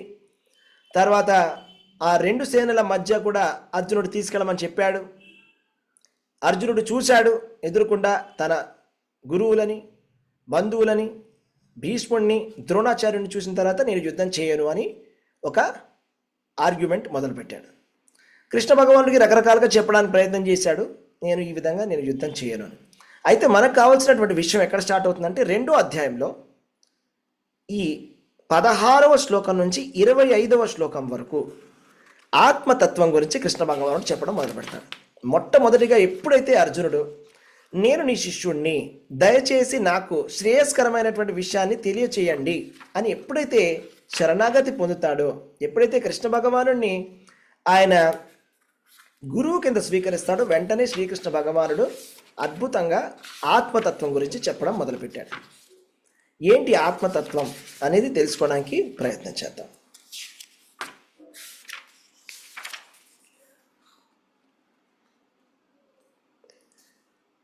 16వ శ్లోకం. ఓకే, భగవద్గీత అంటే ఓపెన్ చేసుకోండి అందరు. ఓకే, 16వ శ్లోకం, 2వ అధ్యాయం 16వ శ్లోకం. నాసతో విద్యతే భావో నాభావో విద్యతే సతః ఉభయోరపి దృష్టోంతస్ అనయోస్తత్వదర్శిభిః. అసత్తుకు అంటే భౌతిక దేహము ఉనికి లేదని, నిత్యమైనది ఆత్మ మార్పు చెందనదని సత్యద్రష్టులు నిశ్చయించి ఉండిరి. ఈ రెండింటి తత్వమును పరిశీలించిన వారు ఈ విషయమును ధృవీకరించిరి. అంటే నాసతో విద్యతే భావో నాభావో విద్యతే సతః, 2 ఉన్నాయండి ఇక్కడ. అసత్తు సత్తు. సత్ అంటే ఎప్పుడు ఉండేటువంటిది, సనాతనంగా నిత్యముగా ఉండేటువంటి ఒక తత్వము, ఒక పదార్థము, అదే ఆత్మ. ఆత్మకి చావు లేదు. అదే ఇంకొకటి ఉంది శరీరం. శరీరానికి చావు అనేది ఉన్నది అని చెప్తున్నారు. అంటే భౌతిక దేహానికి, అసత్తుకి ఉనికి లేదు. ఎప్పుడైతే కనుక శరీరం లోపల నుంచి ఆత్మ వెళ్ళిపోయిందంటే శరీరంలో ఉనికి అనేది ఉండదు, చైతన్యం అనేది ఉండదు. శరీరంలో ఆత్మ ఉన్నంత వరకే ఉనికి అనేది ఉంటుంది. అదే నిత్యమైనటువంటి ఆత్మ లోపల ఉన్నది, శరీరం లోపల, దాని లోపల మార్పు అనేది ఎటువంటిది లేదు అని సత్యద్రష్టలు చూశారు అని చెప్తున్నారు భగవంతుడు. తర్వాత అవినాశితు తత్విద్ది ఏన సర్వమిదం తతం వినాశం అవ్యయస్యాస్య న కశ్చిత్ కర్తుమర్హతి. ఏదైతే శరీరం అంతా వ్యాపించి ఉన్నదో అది నాశము లేనిదని నీవు ఎరుగుము. అట్టి అవినాశి అయిన ఆత్మను నశింపజేయుటకు ఎవడునూ సమర్థుడు కాడు. మళ్ళా అదే విషయాన్ని స్పష్టంగా చెప్పుకుంటూ వస్తారు భగవంతుడు. ఏంటంటే ఆత్మకి చావు లేదు. మన శరీరానికి చావు అనేది ఉంటుంది కానీ ఆత్మకి ఎటువంటి చావు అనేది లేదు. ఈ ఆత్మ ఎలా ఉంటుందంట, శరీరం అంతా వ్యాపించి ఉంటుంది చైతన్యం కింద. మనకి ఎక్కడైనా కూడా చిన్న నొప్పి వస్తే నొప్పి వచ్చినట్టే, తలకాయ నొప్పి వచ్చినట్టే, పంటి నొప్పి వచ్చినా, కాళ్ళు నొప్పి వచ్చినా, కీళ్ళ నొప్పులు వచ్చినట్టే. అంటే చైతన్యం అనేది ఈ శరీరం అంతా కూడా వ్యాపించి ఉంది. శరీరం అంతా కూడా చైతన్యం వ్యాపించి ఉంది. అది ఆత్మ ఆ విధంగా వ్యాపించి ఉంది. అది అవినాశి.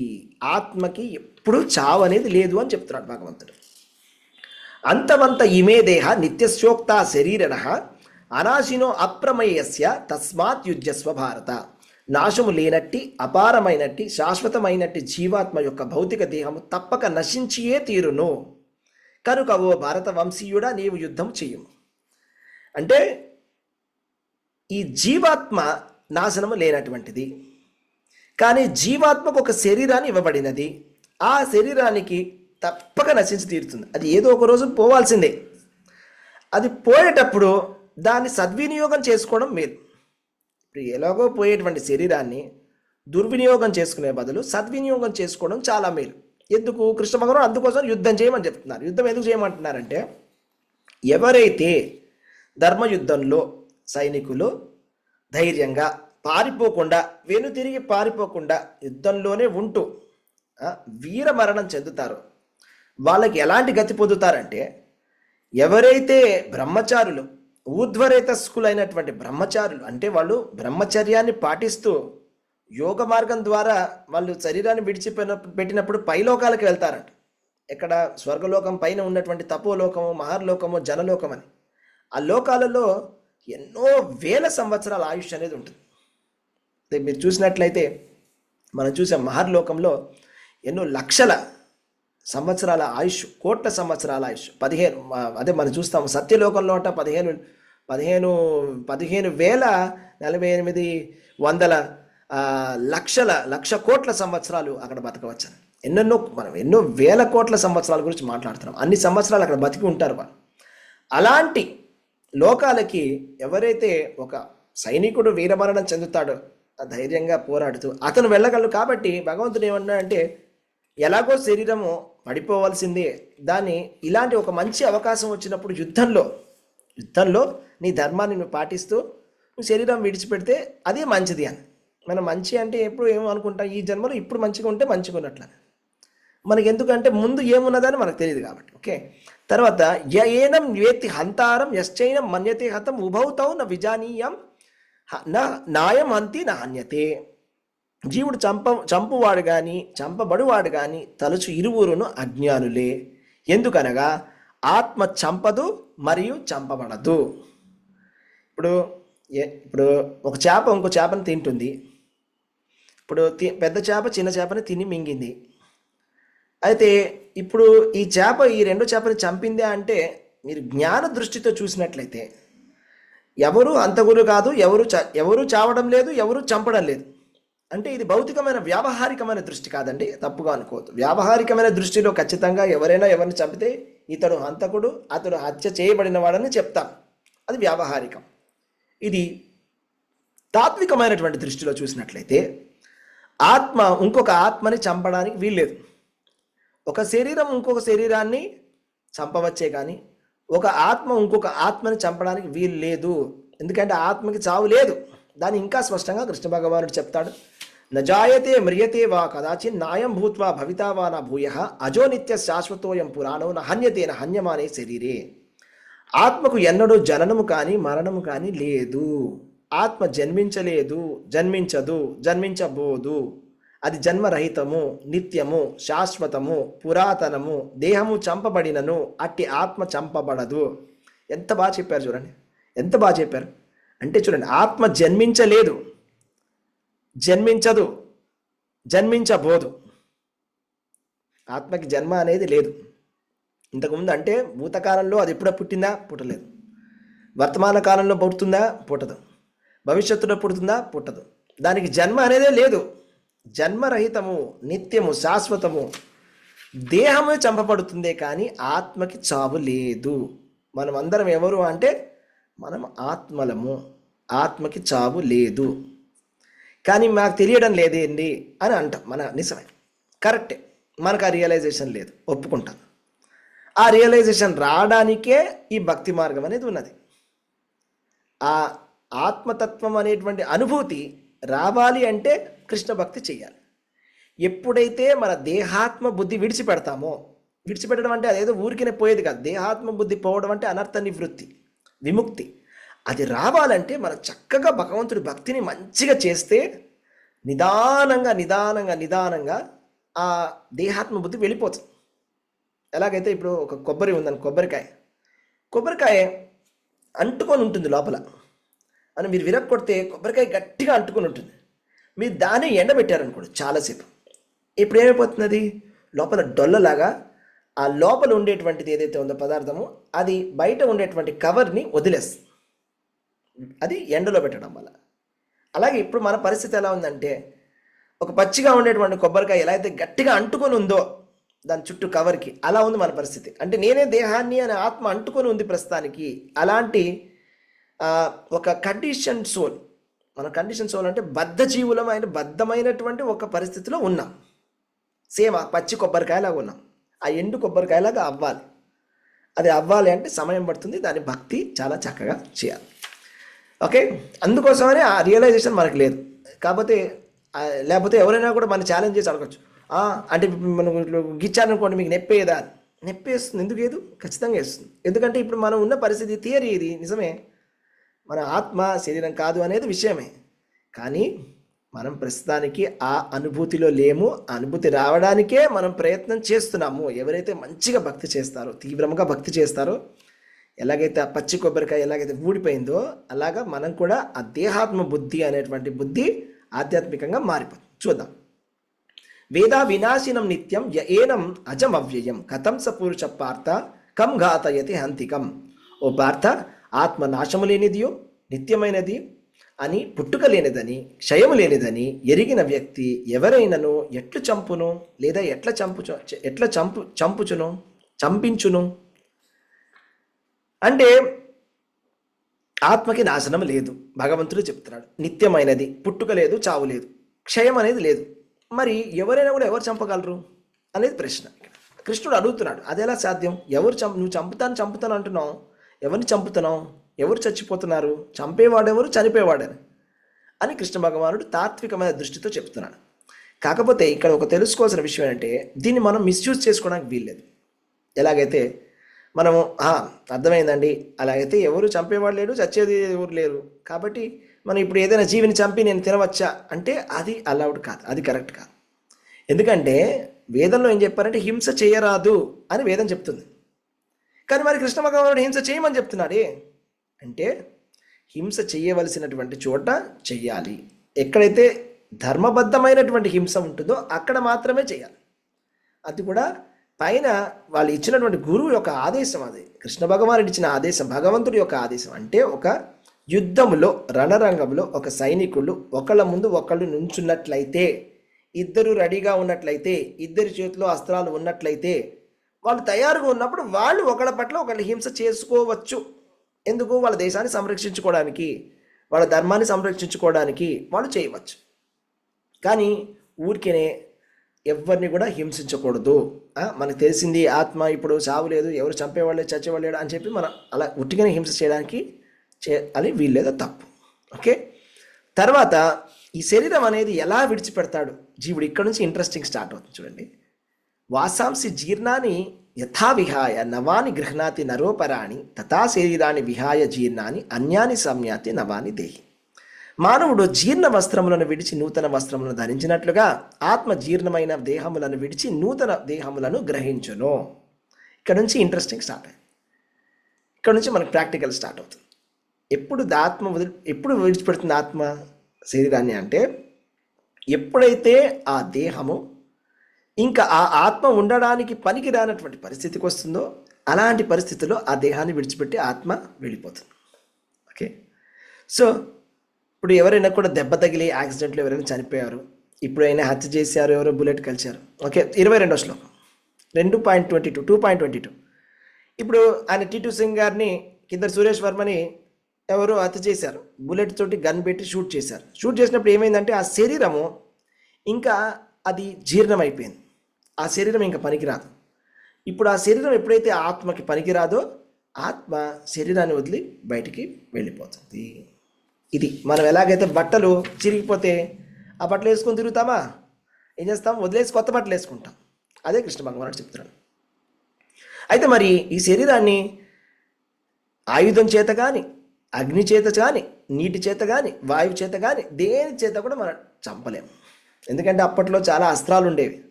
ఆగ్నేయాస్త్రం అని, వాయు అస్త్రం అని, నీటితో జలాస్త్రం, రకరకాల అస్త్రాలు ఉండేవి. ఇప్పుడంటే ఓన్లీ అగ్నితో చేయబడిన అస్త్రాలే ఉన్నాయి. ఇప్పుడు మిసైల్స్ చూస్తున్నాం, మనం కొట్టుకుంటున్నాయి, రకరకాల యుద్ధాలు చూస్తున్నాం. అవునా, మన ఇండియా పాకిస్తాన్ వార్ అయింది. అలాగే అంతకుముందు ఈ రీసెంట్గా ఇజ్రాయిల్ ఇరాన్ కూడా వార్ జరిగినప్పుడు వీళ్ళు క్షిపణులు వదులుతున్నారు, వాళ్ళు క్షిపణులు వదులుతున్నారు. ఇవి రెండు ఏం అస్త్రాలు అంటే ఆగ్నేయ అస్త్రాలు. అగ్ని, నిప్పు వస్తున్నది. కానీ మనం ఇప్పుడు మహాభారతం రామాయణం చూసినట్లయితే ఒకప్పుడు ఇంకా అడ్వాన్స్డ్గా ఉండేవి అస్త్రాలు. అంటే కేవలం అగ్నినే కాదు, నీళ్లతో కూడా వాళ్ళు తడిపేస్తారు. లేకపోతే గాలి అస్త్రం, వాయువ్య అస్త్రం అని ఇంకా చాలా అడ్వాన్స్డ్ అస్త్రాలు ఉండేవి. అవన్నీ కూడా ఇప్పుడు లేవు. సో ఆ అస్త్రాలతో కూడా నువ్వు ఎవరిని, ఆత్మను నువ్వు చంపలేమని చెప్తున్నాడు.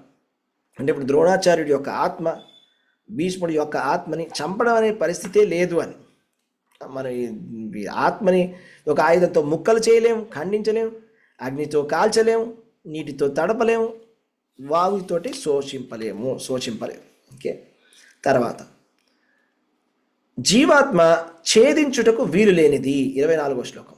నీటిలో కరిగించుటకు వీలు లేనిది, దానిని దహించుటకు కానీ శోషించుటకు కానీ శక్యము కాదు. అది నిత్యము, సర్వవ్యాపకము, మార్పురహితము, అచలము, సనాతనమై ఉన్నది. మళ్ళీ దానికి ఎక్స్టెన్షన్గా చెప్తున్నారు, దాన్ని ఛేదించలేము. నీళ్ళలో కలిపేస్తాను అంటే కలగదు, అది కరగదు. ఓకే, లేకపోతే దాన్ని గాల్లో ఎండబెట్టేస్తాను అంటే ఎండిపోవడానికి అది ఎండిపోదు. అయితే గాల్లో కాల్చేస్తామంటే కుదరదు. సో ఏ విధంగా సర్వవ్యాపకమై ఉంటుంది, మార్పు రహితం, ఎటువంటి మార్పు అనేది లేదు, అచలముగా సనాతనముగా అలాగే ఉంటుంది ఆత్మ. ఇది ఒక మంచి న్యూస్ అనమాట మనందరికీ. ఏంటంటే మనమందరం కూడా నిత్యులము, భయపడాల్సినటువంటి భయం ఏమీ లేదు. ఎవరు కూడా మృత్యు భయం, భగవద్గీత ఎవరైతే చదువుతారో వాళ్ళకి మృత్యు భయం అనేది ఉండదు. ఎందుకంటే మృత్యు అనేది, భయం అనేది ఎప్పుడు వస్తుంది, నేను ఉండనేమో అనేటువంటి భయం ఉన్నప్పుడే కదా మనకు భయం ఉంటుంది. అదే నేను ఎప్పుడు ఉంటావు, నువ్వు ఎప్పుడు ఉంటావు, ఎప్పుడు ఇంతకుముందు కూడా ఉన్నావు, ఇప్పుడు కూడా ఉన్నావు, రేపు కూడా ఉంటావు అని భగవంతుడు చెప్పినప్పుడు మనకు చాలా ధైర్యంగా అనిపిస్తుంది. ఓకే, సరే నాకేమీ అవ్వదు, నేను ఎలా ఉన్నానో అలాగే ఉంటాను. అంటే శరీరం ఉండకపోవచ్చు, వేరే శరీరం రావచ్చు, కానీ మనం ఎలా ఉన్నాం ఖచ్చితంగా అలాగే ఉంటాం. మన స్వభావం ఏముందో అది కూడా అదే కంటిన్యూ అవుతుంది. అందుకని మనం ఉండేటువంటి స్వభావాన్ని, త్రిగుణాల ప్రభావాన్ని మనం మార్చుకోవాలి. అది కూడా వస్తానని. ఓకే, ఆత్మ అవ్యక్తము, అచింత్యము, మార్పు రహితము అని చెప్పబడేను. ఈ విషయము నెరిగిన పిమ్మట నీవు దేహము గురించి చింతించరాదు అని చెప్తున్నాను అనమాట. సో ఆత్మ అచింత్యమైనటువంటిది. అచింత్యం, ఇది చాలా ముఖ్యం అండి, నోట్ చేసుకోండి. అవ్యక్తోయం అచింత్యోయం అవికార్యోయం ఉచ్యతే తస్మాత్ ఏవం విదిత్వైనం నాను శోచితం అర్హసి. అచింత్యం. ఇప్పుడు మనం మాట్లాడుకునేటువంటి సబ్జెక్టు అచింత్యమైనటువంటి సబ్జెక్ట్. అచింత్య అంటే, చింత్య అంటే మన మనసుతోటి, చింతతోటి మనకు అర్థమయ్యేటువంటి సబ్జెక్ట్. అచింత్యం అంటే మన తెలివితేటలతోటి మనం ఆ సబ్జెక్ట్ని అర్థం చేసుకోవడం ఎవరి వల్ల కాదు, అంతే. అది కేవలం దేవాది దేవుడు మాత్రమే ఈ విషయాన్ని చెప్పగలడు. కృష్ణ భగవానుడు మాత్రమే ఆత్మతత్వం గురించి చెప్పగలడు. మన సొంత తెలివితేటలతోటి ఎప్పుడు కూడా తెలుసుకోవడానికి ప్రయత్నం చేయలేము. ఓకే, సో ఒక ఇంట్రెస్టింగ్ శ్లోకం ఇక్కడ చెప్తున్నారు చూడండి. జాతస్య హి ధ్రువో మృత్యు ధ్రువం జన్మ మృతస్య చ తస్మాద్ అపరిహార్యర్థే నత్వం శోచితం అర్హసి. పుట్టిన వానికి మరణము తప్పదు, మరణించిన వానికి పిమ్మట జీవునికి జన్మ తప్పదు. అందుచేత పరిహరించుటకు వీలు లేని నీ విద్యుక్త ధర్మ నిర్వహణలో నీవు శోకించరాదు. కాబట్టి చనిపోయినవాడు కంపల్సరీగా పుట్టడం తప్పదు, పుట్టినవాడు మరణించక తప్పదు, మరణించిన వాడు మళ్ళీ పుట్టడం కూడా తప్పదు. రెండు కంపల్సరీ, ఇది రెండు కూడా తథ్యం. ఇందులో మనం మార్చగలిగిన విషయం ఒకటే, మనము గనక ఆధ్యాత్మిక శరీరాన్ని తీసుకున్నట్లయితే మళ్ళా పుట్టుక అనేది ఉండదు. ఇది ఈ రూల్కి మాత్రమే ఎక్సెప్షన్. భౌతిక శరీరం ఉన్నంత వరకు మనకి పుట్టుక అనేది తప్పదు. ఓకే, ఇంతవరకు చెప్పుకున్నాము. అయితే మీకు ఒక చాలా ముఖ్యమైనటువంటి ఒక శ్లోకం ఉంది, రైట్? సో ఇప్పుడు ఒక శరీరం అనేది మార్పు చెందుతూ ఉంటుంది, అవునా? శరీరం అనేది మార్పు చెందుతూ ఉంటుంది. ఏ విధంగా మార్పు చెందుతూ ఉంటుందండి? ఇప్పుడు చిన్నప్పుడు ఒక రకమైనటువంటి శరీరం ఉంటుంది, కొంచెం పెద్ద అయిన తర్వాత వేరే శరీరం ఉంటుంది. ఆ శరీరం అనేది మారుతూ ఉంటుంది. 13వ శ్లోకం, దేహినోస్మిన్ యథా దేహే కౌమారం యవ్వనం జర తథా దేహాంతర ప్రాప్తి ధీర సత్ర నముహ్యతి. ఇది చాలా అద్భుతమైన శ్లోకం. కౌమారం యవ్వనం జర. కౌమారం అంటే చిన్న పిల్లవాడు, 5 సంవత్సరాల పిల్లవాడు చిన్నగా ఉంటాడు. తర్వాత యవ్వనం అంటే 20 సంవత్సరాల వరకు యవ్వనం, పోనీ 40 సంవత్సరాల వరకు యవ్వనం. జర అంటే 40 సంవత్సరాల నుంచి ఇంకా నెక్స్ట్ వచ్చేది స్టేజ్ వచ్చేసి జర అంటే ముసలితనం. కౌమారం అంటే 5 సంవత్సరాల వరకు, యవ్వనం 40 సంవత్సరాల వరకు, తర్వాత జర ముసలితనం 40 సంవత్సరాల నుంచి తర్వాత. శరీరం మార్పు చెందుతోంది, కానీ ఆత్మలో ఎటువంటి మార్పు లేదు. మనని మనమే చూసుకున్నట్టయితే మన చిన్నప్పుడు ఎలా ఉండేవాళ్ళం? చిన్నగా ఉండేవాళ్ళం. మీ బాల్యం మీకు గుర్తు చేసుకుంటే చిన్నప్పుడు స్కూల్కి వెళ్ళేవాళ్ళు. నాకు గుర్తుంది, నాకు చిన్నప్పుడు నాకు గొళ్ళెం కూడా అందేది కాదు. మా ఇంట్లో లాక్ వేసేసేవారు. ఫస్ట్ మొదట్లో చేతికి ఉండేటువంటి గొళ్ళెం కూడా అందేది కాదు. అది తర్వాత కొంచెం హైట్ పెరిగేసరికి అది తీరడం మొదలెట్టాను. తర్వాత పైన లాకేసేవాళ్ళు. ఆ పైన గొళ్ళెం మాత్రం నాకు అందేది కాదు. కొన్ని సంవత్సరాల తర్వాత అది కూడా అందడం మొదలెట్టింది, అది కూడా తినడం మొదలుపెట్టాను. అంటే బాల్యావస్థలో శరీరం చిన్నగా ఉంది, పెరుగుతూ పెరుగుతూ పెరుగుతూ పెరుగుతూ ఒక యవ్వనావస్థకు వచ్చింది. తర్వాత జర ముసలితనం వచ్చి క్షీణిస్తూ వస్తుంది. తర్వాత ఏం జరుగుతుంది? తథా దేహాంతర ప్రాప్తి, మారిపోతుంది. శరీరం మారిపోతుంది. శరీరం మారి ఇంకొక శరీరంలోకి వెళ్తుంది. ఇది సింపుల్ విషయం. అయితే నిన్న రథయాత్ర జరిగింది ఇక్కడ హైదరాబాద్లో జరిగినప్పుడు అందరికీ మేము పాంప్లెట్లు పంచిపెడుతున్నాం. సో అందరికీ రథయాత్ర జరుగుతున్నది, రండి ఇక్కడికి ఎక్కడికని చెప్తున్నాం. భగవద్గీత తీసుకోండి అని ప్రచారం చేస్తున్నాం, భగవద్గీత పుస్తకాలు వితరణ చేస్తున్నాం. అయితే ఒక ఆయన కలిశాడు. చాలామంది అక్కడ ముస్లిమ్స్ ఉంటారు. సో ఒక ఆయన ముస్లిం అన్నాడు, నేను హిందువుని కాదు, నేను ముస్లింని, నాకు వద్దు పుస్తకం అన్నాడు. నేను ఒకటే ప్రశ్న అడిగాను ఆయనకి. ఓకే, ఏంటంటే సరే హిందూ అయినా ముస్లిం అయినా పుట్టడం అనేది జరుగుతుందా లేదా? ఎస్, పుట్టడం అనేది జరుగుతుంది. సో చిన్నప్పుడు చిన్న శరీరం ఉంటుందా లేదా? ఉంటుంది. పెద్ద అయిన తర్వాత పెద్ద శరీరం ఉంటుందా లేదా? ఉంటుంది. ముసలివాడైనప్పుడు ముసలి శరీరం అవుతుందా? ఉంటుందా? చనిపోవడం జరుగుతుందా? చనిపోతుంది. ఈ భగవద్గీత అనేది ఆత్మతత్వం గురించి చెప్తున్నది. హిందువుల గురించి ముస్లింల గురించి ఎక్కడ చెప్తున్నది అంటే, ఇది ఆత్మతత్వం అంటే శరీరంలో ఉండేటువంటి ఆత్మ గురించి చెప్తున్నది. అది ఏ విధంగా నెక్స్ట్ శరీరానికి వెళ్తుంది, ఏ శరీరానికి వెళ్తుంది, ఆ శరీరం రాకుండా ఉండాలంటే ఏం చేయాలి, ఈ విషయాలని చెప్తుందే కానీ ఇందులో ఎటువంటి మత ప్రచారం కానీ మతం గురించి ఇక్కడ ఏ విషయం లేదు అని చెప్పాను. అప్పుడు ఆయన చాలా జాగ్రత్తగా విన్నారు చెప్పినటువంటి మాటని. అవును, నిజమే అని. సో ఇది మనం తెలుసుకోవాలన్నమాట. అంటే ఇదేదో ఒక మతానికి చెందినటువంటిదో ఒక మతం అనేటువంటి విషయం కాదు ఇది. సో భగవద్గీత అనేది ఆత్మతత్వము అందరికీ తెలుసుకోవాల్సిన విషయం. ఎంతోమందిని కలుస్తున్నాం అక్కడ చూస్తాం మనం, స్టూడెంట్స్ వస్తే కలుస్తుంటారు. మనం బుక్ డిస్ట్రిబ్యూషన్ మీరు కూడా చేస్తే మీకు కూడా మంచి ఐడియాస్, మంచి ఎంతో మనతో మాట్లాడవచ్చు. సో రకరకాల వాళ్ళు కలుస్తారు. చాలామందికి ఎలా అనిపిస్తుంది అంటే, ఈ భగవద్గీత నాకు కాదేమో అని. ఎందుకు కాదు భగవద్గీత మనకి కాదా? మనకి భయం అనేది లేదా? భయము ఎవరెవరికి భయాన్ని దాటాలని ఉంది లేదా? ఎవరికి భయాన్ని దాటాలని, మన భయాలని దాటాలని ఎవరెవరికి ప్రశాంతత అవసరం లేదు, ఎవరెవరికి సుఖం అవసరం లేదు? ఎవరైనా ఉంటారా అలాంటి వాళ్ళు? భయపడని వాళ్ళు, సుఖం అక్కర్లేదు అనుకునేవాళ్ళు, ప్రశాంతత అక్కర్లేదు అనుకునేవాళ్ళు, నాకు చావు లేదు అనేటువంటి వాళ్ళు ఎవరైనా ఉంటారా? వాళ్ళందరికీ భగవద్గీత అవసరం. ఎందుకంటే ఇది ఫస్ట్ నాలెడ్జ్ ఇస్తుంది, జ్ఞానం అంటే ఫస్ట్ ఏదైనా మీరు పని చేయడానికి కావాల్సింది ఫస్ట్ నాలెడ్జ్. ఆ జ్ఞానాన్ని సంపాదించిన తర్వాత యాక్షన్. జ్ఞానము తర్వాత క్రియ, తర్వాత మనం పని చేయడం, దాని మీద పని చేస్తాం. అవునా? సో కాబట్టి ఫస్ట్ నాలెడ్జ్ ఉంటే యాక్షన్ తీసుకోవచ్చు. నాలెడ్జ్ లేకపోతే యాక్షన్ అంటే తీసుకుంటాం, యాక్షన్ కుదరదు. సో ఫస్ట్ మనం ఫండమెంటల్స్ తెలుసుకోవాలి, రైట్? సో ఇంకా కొంచెం డీటెయిల్గా తెలుసుకుంటే, చనిపోయే సమయంలో మనం ఎటు వెళ్తారు, ఎవరు ఏ విధంగా వెళ్తారు అనేది మనకి ఇప్పుడు నెక్స్ట్ మనం ఏ చాప్టర్లోకి వెళ్తామంటే డైరెక్ట్గా 8వ అధ్యాయానికి వెళ్ళిపోతామండి. సో ఎవరైతే పుస్తకాలు ఉన్నాయో 8th చాప్టర్ ఓపెన్ చేయండి. దాని పేరు వచ్చేసి భగవత్ ప్రాప్తి, భగవద్ విజ్ఞానం.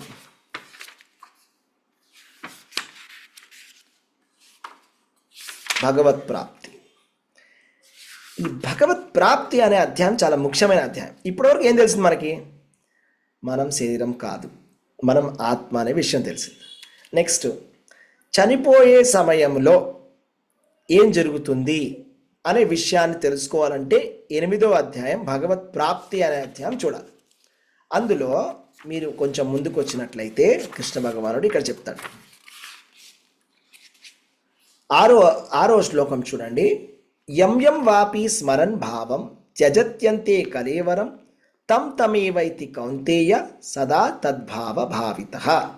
ఓ కౌంతేయ, మానవుడు దేహమును త్యజించునప్పుడు ఏ భావమును స్మరించునో అదే భావమును అతడు నిశ్చయముగా పొందును. ఇది ఫార్ములా. చనిపోయే సమయములో ఏ భావాన్ని తలుచుకుంటామో అదే భావాన్ని మనం పొందుతాము. దాని అర్థం ఏంటి అంటే దానికి ఒక స్టోరీ ఉంది.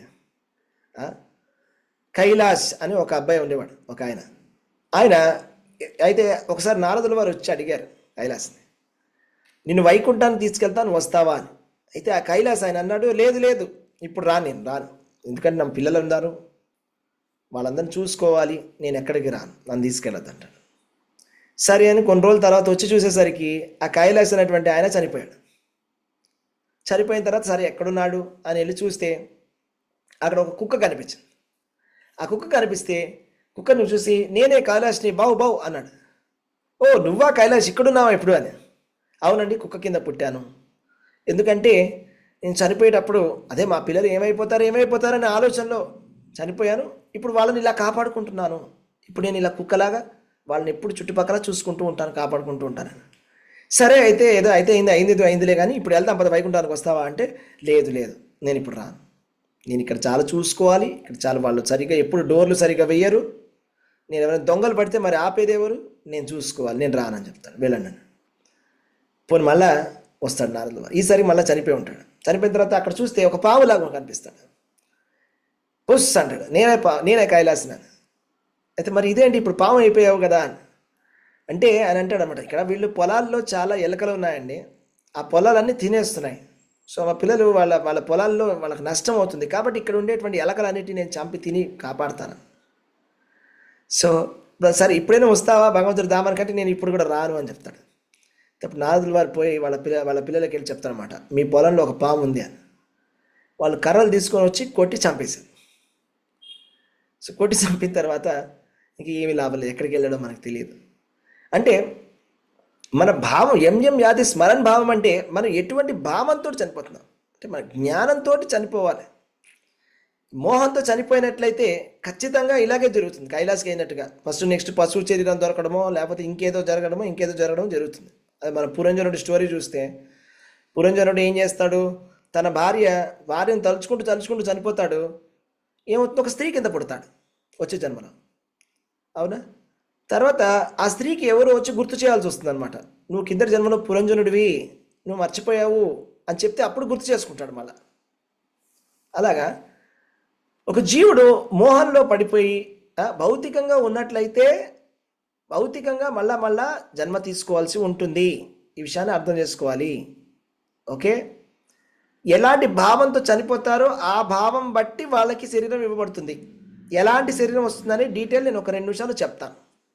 ఓకే, అక్కడికి వెళ్ళే ముందు మరి చేయాల్సింది ఏంటి, చేయకూడదు ఏంటంటే ఎవరి గురించో తలుచుకోవడం. ఓకే, దేని గురించో తలుచుకోవడం, భౌతికమైన విషయాల గురించి తలుచుకుంటూ చనిపోవడం అనేది చెయ్యకూడని పని. చేయాల్సిన పని ఏంటి 5వ శ్లోకంలో చెప్తాడు. అంతకాలే చ మామేవ స్మరణముక్త్వా కలేవరం యప్రయాతి సమద్భావం యాతి నాస్త్యత్ర సంశయ. అంత్యకాలమున నన్నే స్మరించుచు తన దేహమును విడుచువాడు తక్షణమే నా దివ్య భావను పొందును, ఈ విషయమున ఎట్టి సందేహము లేదు. ఎంత స్పష్టంగా చెప్తున్నాడు భగవంతుడు అంటే ఈ విషయమున ఎట్టి సందేహము లేదు. ఏంటి, ఏ విషయములో? అంత్యకాలమున నన్నే స్మరించుచు తన దేహాన్ని విడిచివాడు తక్షణమే నా దివ్య భావను పొందును. అంటే భగవంతుడి యొక్క దివ్యమైనటువంటి భావం ఏమిటి అంటే సచ్చిదానంద రూపం. సచ్చిదానంద స్వరూపం అంటే అదొక ఆధ్యాత్మికమైనటువంటి స్వరూపము. ఆధ్యాత్మికమైనటువంటి స్వరూపానికి, ఆధ్యాత్మికమైనటువంటి శరీరానికి చావు అనేది ఉండదు. భగవంతుడు తన నిత్య సిద్ధులైనటువంటి భక్తులతోటి తన భగవద్ధామములో ఉంటాడు. దాన్ని ఆధ్యాత్మిక ప్రపంచము అంటారు. ఆధ్యాత్మిక ప్రపంచం అంటారు అన్నమాట. సో ఆధ్యాత్మిక ప్రపంచం అంటే అది భౌతిక ప్రపంచం పైన ఉంటుంది. పరస్తస్మాత్తు భావ అన్యాత్ వ్యక్తో వ్యక్త సనాతన, అది అవ్యక్తమైనటువంటి సనాతనమైనటువంటి ఒక ధామం ఉన్నది భగవంతుడిది. ఓకే, సో కాబట్టి మనం చేయాల్సింది ఏంటి? తస్మాత్, అయితే మనం చేయాల్సింది 7వ శ్లోకం. తస్మాత్ సర్వేషు కాలేషు మాం అనుస్మర యుధ్య చ మయ్యర్పిత మనోబుద్ధిర్ మామే వైశ్యస్య సంశయ. అందుచే ఓ అర్జున, నిరంతరము నీవు నన్నే స్మరించుచు అదే సమయమున నీ కర్తవ్యమైన యుద్ధమును నిర్వర్తించుము. నీ కర్మలను నాకు అర్పించుట ద్వారా మరియు నీ మనోబుద్ధులను నాయందు స్థిరముగా నిలుపుట ద్వారా నిస్సందేహముగా నీవు నన్ను పొందగలవు. ఇది ఫార్ములా. ఇది ప్రతి జీవికి మనం తెలియచేయాల్సిన ఫార్ములా. మనం తెలుసుకోవాలి, నలుగురికి తెలియజేయాలి. అంత్యకాలం అనేది చాలా ముఖ్యమైనటువంటి సమయం. ఆ సమయంలో ఎటువంటి నెగ్లిజెన్స్ అనేది ఉండకూడదు. ఖచ్చితంగా శ్రీకృష్ణ భగవానుడిని తలుచుకోవాలి. దాన్ని అంతే నారాయణ స్మృతి అని కూడా అంటుంది వేదం. అంతే నారాయణ స్మృతి అంటే చనిపోయే సమయంలో నారాయణుడిని, శ్రీకృష్ణ భగవానుడిని తలుచుకుంటే అప్పుడు మనం పరంధామానికి వెళ్తాము. అక్కడికి వెళ్తే మళ్ళా వెనక్కి రావడం అనేది ఉండదు. ఎలా చేయాలి? ఎప్పుడు తస్మాత్ సర్వేషు కాలేషు నిరంతరము శ్రీకృష్ణుడిని స్మరించాలి. నిరంతరము శ్రీకృష్ణుడిని స్మరించాలి. అదే అయితే మన పనులని మానేసుకోవాలా? అవసరం లేదు. మాం అనుస్మర యుధ్యచ అంటే శ్రీకృష్ణుని స్మరించుచు అదే సమయమున నీ కర్తవ్యమైన యుద్ధమును నిర్వర్తించుము. మన కర్తవ్యము చేసుకుంటూ భగవంతుడిని స్మరిస్తూ బ్యాలెన్స్డ్గా లైఫ్ను ముందు తీసుకెళ్ళాలి. ఆధ్యాత్మిక జీవితము, భౌతికమైనటువంటి జీవితాన్ని రెండింటిని కూడా బ్యాలెన్స్గా తీసుకెళ్ళాలి. ఎప్పుడు కూడా ప్రతి పరిస్థితిలో కూడా మనం ఇలా అనుకోవడానికి వీల్లేదు. మనకి ఇంకా చాలా టైం ఉంది, పోనీ వీళ్ళు చాలా చిన్న పిల్లలు అనుకోవడానికి వీల్లేదు. అలా చేస్తే అది నెగ్లిజెన్స్ అవుతుంది. నెగ్లిజెన్స్ అంటే దాని కరెక్ట్ వర్డ్ సంస్కృతంలో ప్రమాద అంటారు. దాన్ని ప్రమాదం, ప్రమత్త అని కూడా అంటారు. ప్రమాదం అంటే మనం యాక్సిడెంట్ అని అంటాం తెలుగులో. సంస్కృతంలో ప్రమాద అంటే ఏంటంటే ఇన్అటెంటివ్నెస్, లేజినెస్, ఇగ్నోరెన్స్. అది ఎలాగంటే మెయిన్ రోడ్ మీద కళ్ళు మూసుకొని నడిచినట్టు. హైవేలో పెద్ద పెద్ద లారీలు తిరుగుతున్నాయి, నేను ఫోన్లో మనకు చెప్పండి చెప్పండి మాట్లాడడం నడుచుకుంటూ వెళ్ళిపోయాం అనుకోండి, ముందు వెనక చూసుకోండి, యాక్సిడెంట్లు అయిపోతాయి. అలాగే మన లైఫ్లో కూడా మనం ఎప్పుడు ఈ సింపుల్ ఫార్ములా గుర్తుపెట్టుకోవాలి. మనమైనా, మన పిల్లలైనా, ఎవరైనా, మన తల్లిదండ్రులైనా, మన బంధువులైనా, ఫ్రెండ్స్ అయినా అందరికీ ఈ విషయాన్ని తెలియజేయాలి. ఇది భగవంతుడి నాలెడ్జ్. కాబట్టి ఇక్కడ కృష్ణ భగవానుడు చెప్తారు చూడండి, ఈ పరంధామము గురించి చాలా చక్కగా చెప్తారన్నమాట. ఎందుకు వెళ్ళాలి కృష్ణుడి ధామానికి? ఎందుకు వెళ్ళాలి? ఎందుకు ఇక్కడే ఉండకూడదు? బాగుంది కదా మన ప్రపంచం, ఎంత బాగుందో కదా. ప్రపంచం ఎంత బాగుంది మన ప్రపంచం కదా. మంచిగా మనకు ఫ్రెండ్స్ ఉన్నారు ఇక్కడ, అన్నీ బాగున్నాయి, సెట్ అయిపోయింది కదా.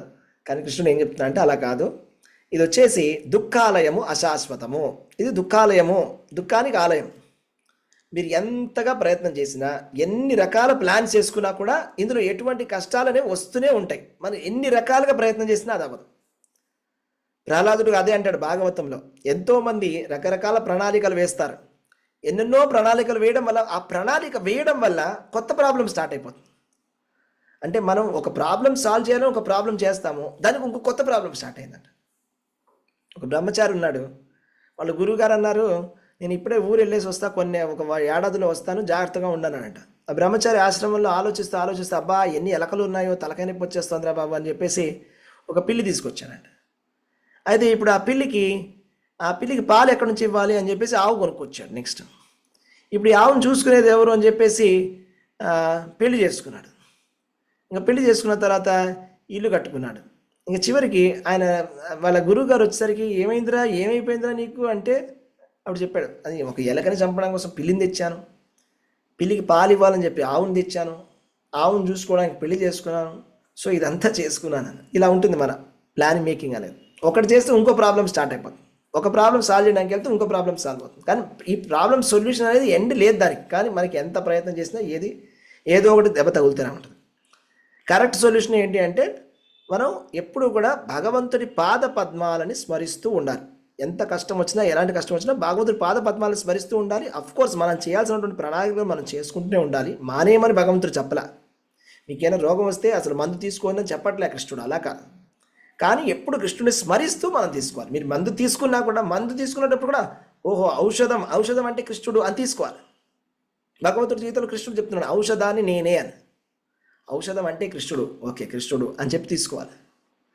అలాగా ఎప్పుడు ప్రతిసారి కృష్ణుడిని తలుచుకోవడానికి ప్రయత్నం చేయాలి. నీళ్లు తాగినా, పడుకున్నా, కలలో ఉన్నా, ఎక్కడున్నా మీరు ఎప్పుడు నిరంతరం భగవంతుడి స్మరణ చేస్తూనే ఉండాలి. అలా ప్రాక్టీస్ చేయాలి. అలా ప్రాక్టీస్ లేకుండా కనుక ఉన్నట్లయితే ఎవరైనా మనిషి అంతకాలం సడన్గా వచ్చినప్పుడు ప్రాక్టీస్ లేకుండా ఖచ్చితంగా భగవంతుని తలుచుకోవడం అనేది అసాధ్యం. మన జీవితం అంతా భౌతికంగా గడిపేసి సడన్గా లాస్ట్లో భగవంతుని తలుచుకో అంటే తలుచుకోలేరు ఎవరు. మనకి ఎవరో చనిపోయే సమయంలో అంట హరే కృష్ణ చెప్పు, హరే కృష్ణ చెప్పు అంట. చనిపోతున్నారంట ఎవరో. హరే కృష్ణ చెప్పండి, హరే కృష్ణ చెప్పండి అంటుంటే ఆ ముసలావిడ అందంట, ఇక్కడ నేను చచ్చిపోతుంటే హరే కృష్ణ చెప్పమంటావా నువ్వు అని. అలాగా. సో అంటే అరే ఇప్పుడు చచ్చిపోతుంటే ఇప్పుడు చెప్పాలా, నేను నా వల్ల కావట్లేదు, ఇక్కడ నేను చచ్చిపోతున్నాను, ప్రాణాలతో పోతుంటే నీదేంటి నీ గోల అంటే అప్పుడు ప్రభుపాద దానికి అంటారన్నమాట, వీడు అన్ని మాట్లాడడానికి వీడికి శక్తి ఉంది కానీ హరే కృష్ణ చెప్పడానికి మాత్రం అవ్వట్లేదని.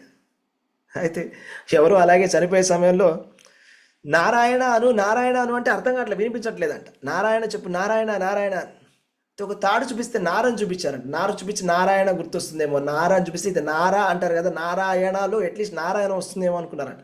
నార చూపించి ఇది చూపించి చెప్పు అంటే తాడు అన్నాడంట. తాడు అని చచ్చిపోయాడు. కాబట్టి ప్రాక్టీస్ లేకుండా ఇది అయ్యేది కాదు. ఇదే సాధన అంటారు. సాధనమున పనులు సమకూరు ధరలోన విశ్వదాభిరామ వినురవేమ. సాధనము లేనిదే ఏది అవ్వదు. ఓకే, అలాగే మనం ఏదో లాస్ట్ మినిట్లో ఏదో ప్యాకేజ్ బుక్ చేసుకున్నట్టుగా ప్యాకేజ్ బుక్ చేసుకోలేము మనం. ఓకే, భగవద్ధామ్ ప్యాకేజ్ అని. సో ఇదే ప్రాసెస్. కృష్ణుడు తస్మాత్ సర్వేషు కాలేషు మామనస్మర యుద్ధ. అలా చేయడం వల్ల ఏం జరుగుతుందంటే సనాతనమైనటువంటి పరమ పదం, యద్విష్ణు పరమం పదం సదా పశ్యంతి సూరయ అంటుంది వేదం. అంటే విష్ణుమూర్తి ఉన్నటువంటి లోకము అది పరంపదం, దాని పేరు పరంపదం. పరంపదం అంటే అది భగవంతుడి ధామము. భగవంతుడి ధామానికి వెళ్తే మళ్ళీ వెనక్కి రావడం అనేది ఉండదు. దాని గురించి ఇంకా డీటెయిల్గా మనకి 15వ అధ్యాయంలో చెప్తారన్నమాట. యద్గత్వా న నివర్తంతే తద్ధామం పరమం మమ. ఎక్కడికి వెళ్తే మళ్ళీ వెనక్కి రావాల్సిన అవసరం లేదో అది నా ధామము అని చెప్తాడు కృష్ణ భగవానుడు. సో ఆ విధంగా 15th శ్లోకం చూడండి, 8వ అధ్యాయంలో. మాముపేత్య పునర్జన్మ దుఃఖాలయం అశాశ్వతం నాప్నువంతి మహాత్మాన సంసిద్ధిం పరమాం గతాః.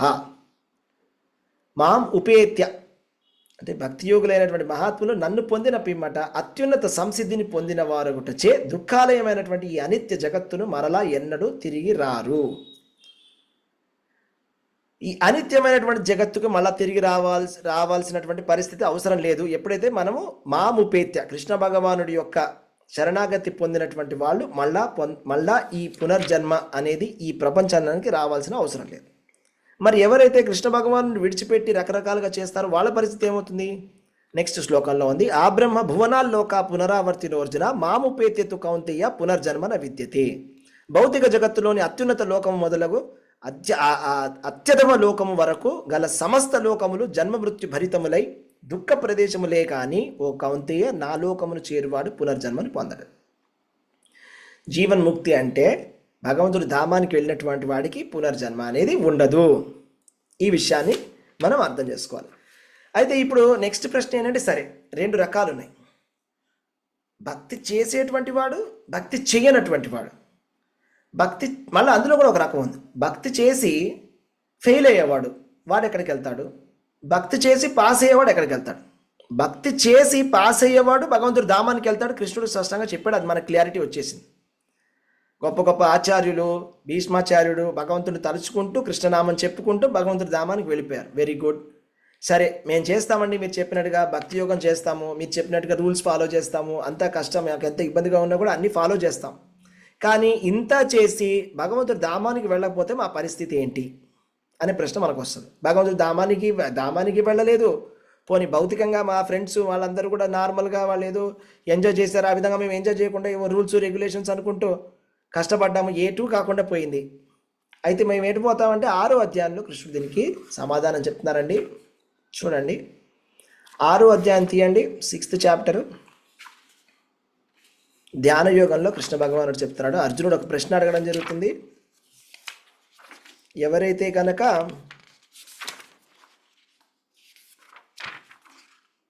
ఎస్ 30 ఓ కృష్ణ, ఇక చూడండి 37వ శ్లోకం.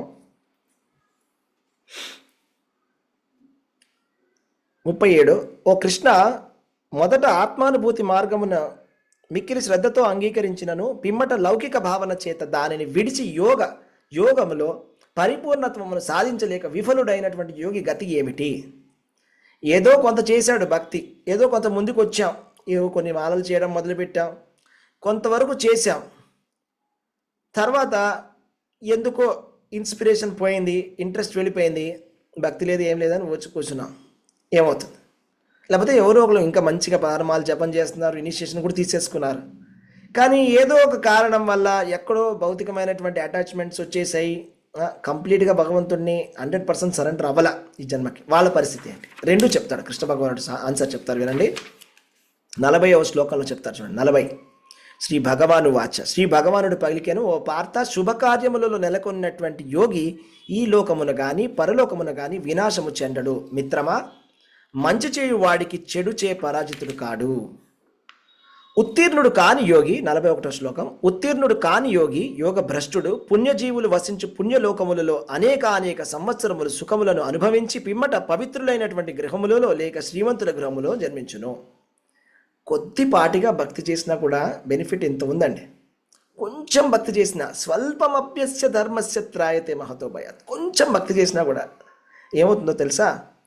కొంచెం ట్రై చేసినా కూడా పుణ్యజీవులు వసించేటువంటి పుణ్యలోకాల్లో అనేక సంవత్సరాలు ఉండి సుఖములను అనుభవించి పిమ్మట పవిత్రుల గృహములలో లేక శ్రీమంతుల గృహములో పుడతారు. అంటే శ్రీమంతుల గృహములో పుట్టడము లేకపోతే బ్రాహ్మణ కులములో పుట్టడం అనేటువంటి అవకాశం అనేది దొరుకుతుంది ఎవరికి? ఉత్తీర్ణుడు కానటువంటి యోగి. అంటే కొద్దిపాటిగా యోగం చేశాడు, భక్తి యోగం, భక్తి కొంచెం అడుగు చేశాడు, ఆనేశాడు మధ్యలో. అలాంటి వాళ్ళకి ఫస్ట్ ఉత్తమ లోకాలు, అక్కడ సుఖానుభూతి, తర్వాత మళ్ళీ బ్రాహ్మణుల కుటుంబంలో జన్మ లేకపోతే శ్రీమంతుల కుటుంబంలో జన్మ దొరుకుతుంది. ఎందుకు అంటే వాళ్ళు ఎక్కడ వదిలిపెట్టారో అక్కడి నుంచి వెళ్ళడానికి కొంచెం అవకాశం దొరుకుతుంది. నెక్స్ట్ శ్లోకం చాలా ఇంపార్టెంట్. అథవా యోగినామేవ కులే భవతి ధీమతాం ఏతద్ధి దుర్లభతరం లోకే జన్మ యదీదృశం. లేక దీర్ఘకాల యోగ అభ్యాసము బిమ్మట ఉత్తీర్ణుడు కానిచ్చో అట్టి యోగి నిశ్చయముగా మహాజ్ఞానవంతులైన యోగుల కుటుంబంలో జన్మించును.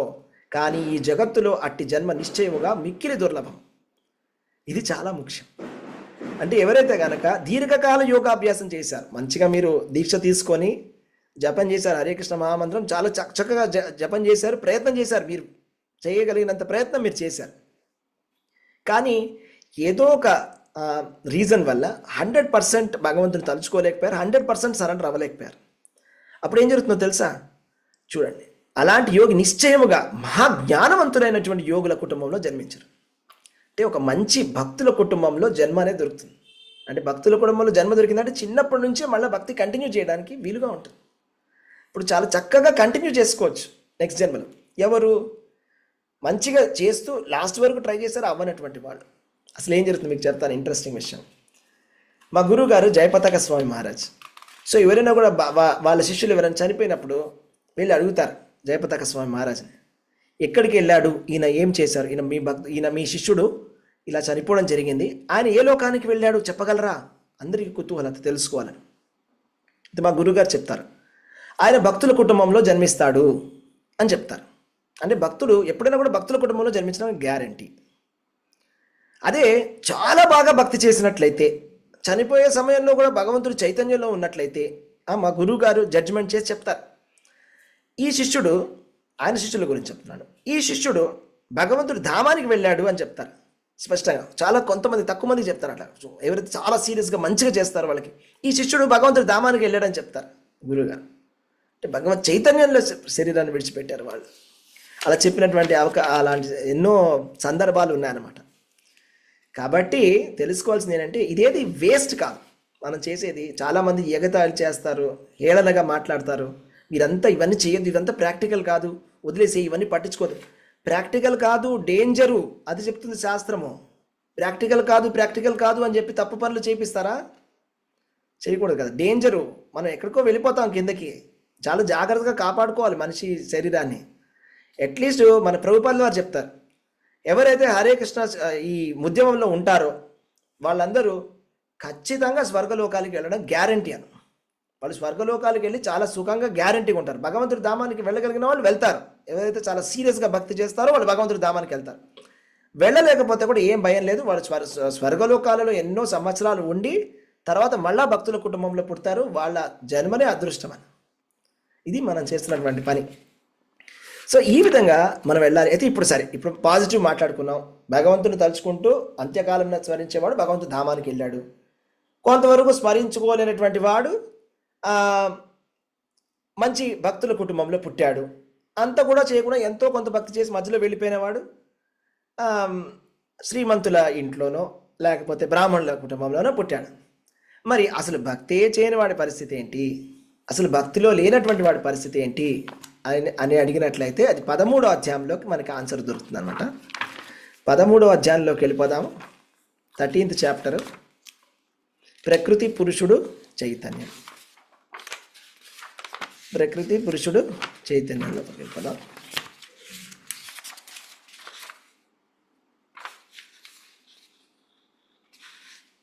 మీరు 22వ శ్లోకానికి వెళ్ళండి. 13వ అధ్యాయంలో 22వ శ్లోకం. పురుష ప్రకృతిస్థో హి భుంక్తే ప్రకృతి జాన్గుణా కారణం గుణసంగోస్య సదసద్యోనిసు జన్మసు. సదసద్యోని జన్మసు. భౌతిక ప్రకృతిలో త్రిగుణములను అనుభవిస్తూ జీవుడు ఈ విధముగా జీవనము కొనసాగించును. భౌతిక ప్రకృతితో అతనికి గల సంపర్కమే అందుకు కారణము. ఆ విధముగా అతడు వివిధ రకములలో ఉత్తమ అధమ జన్మలను పొందును. అంటే కారణం గుణసంగోస్య. కారణం ఏంటి? సదసత్ యోనిసు జన్మసు. సత్ అసత్ అంటే 2 రకాలైనటువంటి జన్మలు ఉంటాయి. ఉత్తమ జన్మ, అధమ జన్మ. మనం ఎవరి గురించి మాట్లాడుకుంటున్నాం? ఇప్పుడు అభక్తుల గురించి మాట్లాడుకుంటున్నాం. ఎవరైతే భక్తిలో రారో, మొండికేశారో వాళ్ళ పరిస్థితి ఏంటంటే సత్ అసత్. వాళ్ళు మంచి పనులు చేస్తే సత్ యోని అంటే ఒక మంచి శరీరం, అంటే ఒక మనిషి శరీరం. అసత్ యోని అంటే ఒక పశువు శరీరం. పశువు శరీరంలోకి వెళ్లాల్సి ఉంటుంది. దేని బట్టి? కారణం ఏంటి? గుణసంగోస్య. త్రిగుణాలతోటి వాళ్ళు ఏ విధంగా సంపర్కంలో ఉన్నారో ఆ త్రిగుణ ప్రభావం వల్ల వాళ్ళు అలాంటి శరీరాన్ని తీసుకోవాల్సి వస్తుంది. ఏ గుణంలో ఉంటే ఏ శరీరం దొరుకుతుంది అనేటువంటి ప్రశ్నకి సమాధానం 14వ అధ్యాయంలోకి వెళ్ళి చూసుకుందాం. 14th చాప్టర్లో ఉంటుంది అనమాట. 14th చాప్టర్లో ఇప్పుడు 14th చాప్టర్ 14వ అధ్యాయం 18వ శ్లోకం ఓపెన్ చేయండి. 14th చాప్టర్ 14వ అధ్యాయంలో 18వ శ్లోకం. ఊర్ధ్వం గచ్చంతి సత్వస్థ మధ్యే తిష్టంతి రాజసాహ జగన్య గుణవృత్తిస్థ అధో గచ్చంతి తామసాహ. సత్వగుణములో లేని వ్యక్తులు క్రమముగా ఊర్ధ్వలోకములకు ఉద్ధరింపబడుతురు. రజోగుణములోని వ్యక్తులు భూలోకమున నివసింతురు. హేయమైన తమోగుణములోని వ్యక్తులు నరకలోకములకు పతనము చెందుతురు. మనం ఏ గుణములో ఉంటామో, ఏ గుణాలతో సంపర్కంలో ఉంటామో ఆ గుణాల బట్టి మన శరీరం అనేది చెప్పబడుతుంది. ఊర్ధ్వలోకాలకు వెళ్ళాలా, అధోలోకానికి వెళ్ళారా, భూలోకంలో ఉన్నారా? ప్రశ్న అందరికీ ఇదే ప్రశ్న వస్తుంది. ఎవరైనా చనిపోయినప్పుడు ఈయన ఎక్కడికి వెళ్ళారు? అందరూ మనం ఏం చెప్తాం? స్వర్గస్థులు అని రాసేస్తాం. కీర్తి చేసులు స్వర్గస్థులు అని. నిజంగా స్వర్గానికి వెళ్ళాడా లేదా ఎవరికి తెలియదు. వైకుంఠవాసి అని రాసేస్తే మనం ఏం చేస్తాం? వైకుంఠ సమారాధన చేసేసి వైకుంఠానికి వెళ్ళిపోయాడు. ఇలా ప్రతి వాళ్ళు వైకుంఠానికి వెళ్ళిపోతారా? ప్రతి వాళ్ళు స్వర్గానికి వెళ్ళిపోతారా? క్వాలిఫికేషన్ అనేది ఉంటుంది కదా. ఆ క్వాలిఫికేషన్ ఇక్కడ. సత్వగుణములోని వ్యక్తులు ఊర్ధ్వలోకాలకి వెళ్తారు. సత్వగుణం అంటే దానికి అన్నీ కూడా లక్షణాలు ఉంటాయి. దానికి జ్ఞానము, సుఖము. అంటే ఎవరైతే జ్ఞానంతో ఉంటారో, జ్ఞానంతోటి ఎవరైతే చక్కగా ధర్మాన్ని పాటిస్తారో, సత్వగుణంలో ఉంటారో వాళ్ళు ఊర్ధ్వలోకాలకు వెళ్తారు. మధ్య తిష్టంతి రాజసాహ. రజోగుణంలో ఉండేటువంటి వాళ్ళు అంటే చాలా కోరికలతోటి, చాలా అతిగా ప్రయత్నం చేస్తూ ఎప్పుడు కోరికల వెనకాల పరిగెత్తేటువంటి వాళ్ళు మధ్య తిష్టంతి, అక్కడే ఓడిపోతారు. అధోగచ్చంతి తామసహ. తామసికమైనటువంటి వ్యక్తులు అంటే హింస చేసేటువంటి వాళ్ళు, ఇతర జీవులను హింసించేటువంటి వాళ్ళు, చాలా కోపం తెచ్చుకునేటువంటి వాళ్ళు, చాలా కామం ఎక్కువగా ఉండేటువంటి వాళ్ళు, వీళ్ళందరూ కూడా ఏంటంటే తమో గుణములో ఉండే వాళ్ళు నరకలోకాలకి వెళ్తారు. పాపాత్ములందరూ నరకలోకానికి వెళ్తారు. ఓకే. సో ఈ విధంగా మనం తెలుసుకోవచ్చు అనమాట. కాబట్టి మీరు నెక్స్ట్ 16వ అధ్యాయంలో ఇంకా చాలా డీటెయిల్గా కృష్ణ భగవానుడు చెప్తారనమాట.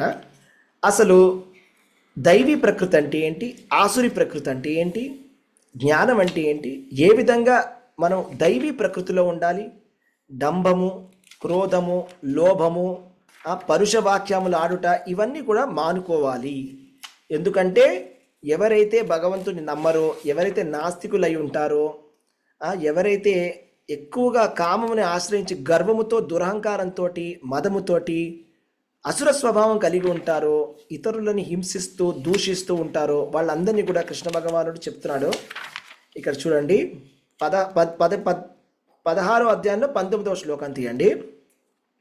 తానహం ద్విషత క్రూరాన్ సంసారేషు నరాధమాన్ క్షిపయామి అజస్రం శుభానాసురీ శ్వేష యోనిషు. అసూయ కలిగినట్టి, క్రూరులైనట్టి, నరాధములైనట్టి వారిని వివిధ అసుర జన్మలనే సంసార సాగరమును నేను శాశ్వతంగా పడదోస్తుంటిని. భగవంతుడు చెప్తాడు, నేను పంపించేస్తాను. వీళ్ళని ఎక్కడికి పంపిస్తారంట? తమో గుణంలో ఉండేటువంటి వాళ్ళకి, లేకపోతే అసుర లక్షణాలు కలిగినటువంటి వాళ్ళని, క్రూరులైనటువంటి వారిని, అసూయ కలిగినటువంటి నరాధములని అసుర జన్మలలోకి పంపిస్తాడు. సంసార సాగరమున నేను శాశ్వతంగా పడదోస్తాను.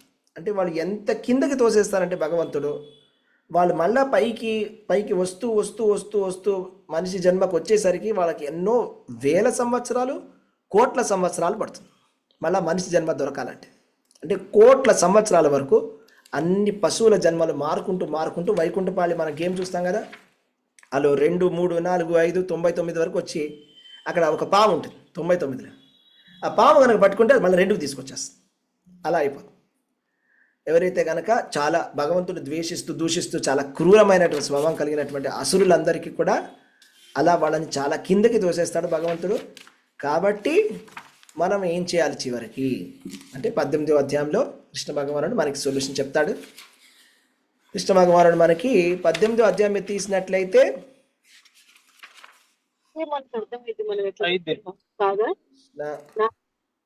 ఓకే, 18వ అధ్యాయము తీయండి అందరూ. 65 శ్లోకం. ఓకే, 18వ అధ్యాయంలో 65వ శ్లోకం. మన్మనాభవ మద్భక్తో మధ్యాజీ మాం నమస్కురు మామీ వైశ్యసి సత్యం తే ప్రతిజానే ప్రియోసిమే. ఎల్లప్పుడూ నన్ను గూర్చియే చింతింపుము, నా భక్తుడవు కమ్ము, నన్ను పూజింపుము మరియు నాకు నమస్కరించుము. ఈ విధముగా చేసినచో నీవు తప్పక నన్ను చేరుకొందువు. నీవు నా మిక్కిలి ప్రియమిత్రుడు ఒకటచే నేను నీకిది వాగ్దానము చేస్తుంటిని. ఎప్పుడు భగవంతుని స్మరించాలి, ఎప్పుడు భక్తులం అవ్వాలి, ఎప్పుడు భగవంతుని పూజించాలి, నమస్కరించాలి. ఇలా చేస్తే తప్పకుండా భగవంతుని చేరుకుంటాం. ఖచ్చితంగా మనకి పునర్జన్మ అనేది ఉండదు. ఎందుకంటే కృష్ణ భగవానుడు వాగ్దానం చేసి చెప్తున్నాడు. ప్రతిజానే ప్రియోసిమే, ప్రతిజ్ఞ చేసి చెప్తున్నా అంటున్నాడు. నేను ప్రతిజ్ఞ చేసి చెప్తున్నాను, ఎవరైతే నన్ను తలుచుకొని నా భక్తులు అవుతారో వాళ్ళకి మళ్ళా జన్మ అనేది ఉండదు. రైట్, వాళ్ళకి జన్మ అనేది కంపల్సరీగా ఉండదన్నమాట. ఇంకొకరు ఏంటంటే మనం ఎటువంటి పని చేస్తున్నాం అనేది కాదు ముఖ్యం. మనం చేసేటువంటి ప్రతి పనిలో కూడా భగవంతుణ్ణి మనము ఆరాధించాలి.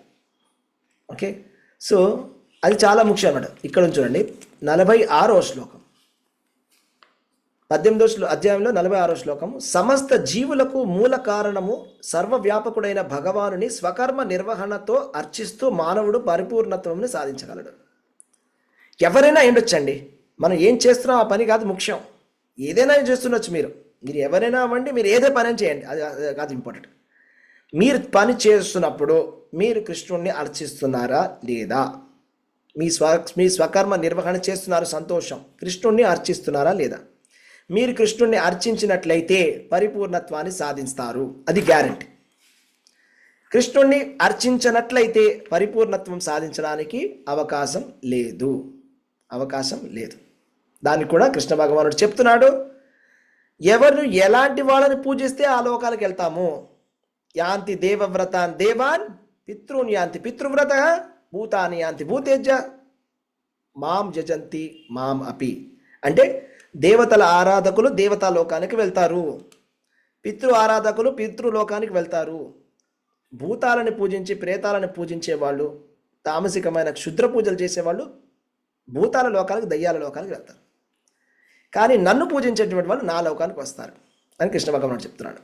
కృష్ణుడి లోకానికి వెళ్ళాలంటే, సచ్చిదానంద శరీరం కావాలంటే, మళ్ళా పునర్జన్మ వద్దు అనుకున్న వాళ్ళు, జ్ఞానం ఉన్నవాళ్ళు ఏం చేయాలి అంటే భగవంతుణ్ణి ఆరాధించాలి, భగవంతుణ్ణి చేయాలి. ఏం చేయాలి? 66వ శ్లోకం, సర్వధర్మాన్ పరిత్యజ్య మామేకం శరణం వ్రజ అహం త్వాం సర్వ పాపేభ్యో మోక్షయిష్యామి మా శుచః.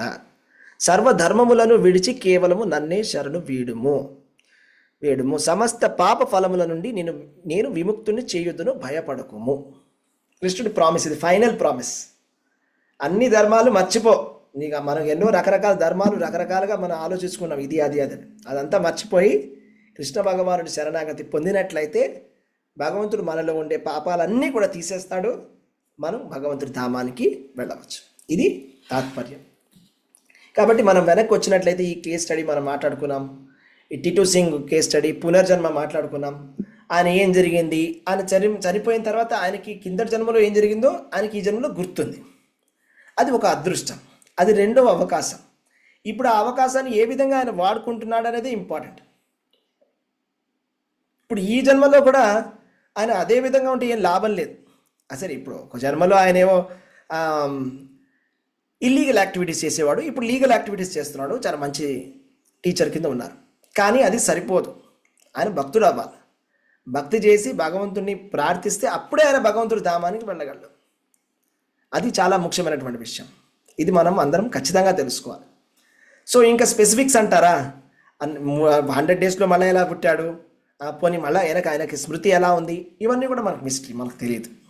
మనం ఓన్లీ స్పెక్యులేట్ చేయగలం, ఏమో ఎందుకో ఎందుకో అని మనం స్పెక్యులేట్ చేయగలం.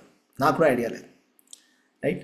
సో ఇది పరిస్థితి, ఇంతవరకు మనం చర్చిస్తున్నాం. ఓకే, హరే కృష్ణ. ధన్యవాద ప్రణాలండి. ఎవరికైనా ఏమైనా ప్రశ్నలు ఏమైనా ఉన్నాయా, ఆయన మాట్లాడదలుచుకున్నారా ఎవరైనా? హరే కృష్ణ. అన్మ్యూట్ చేసుకొని మాట్లాడండి ఒకరి తర్వాత ఒకరు. హరే కృష్ణ.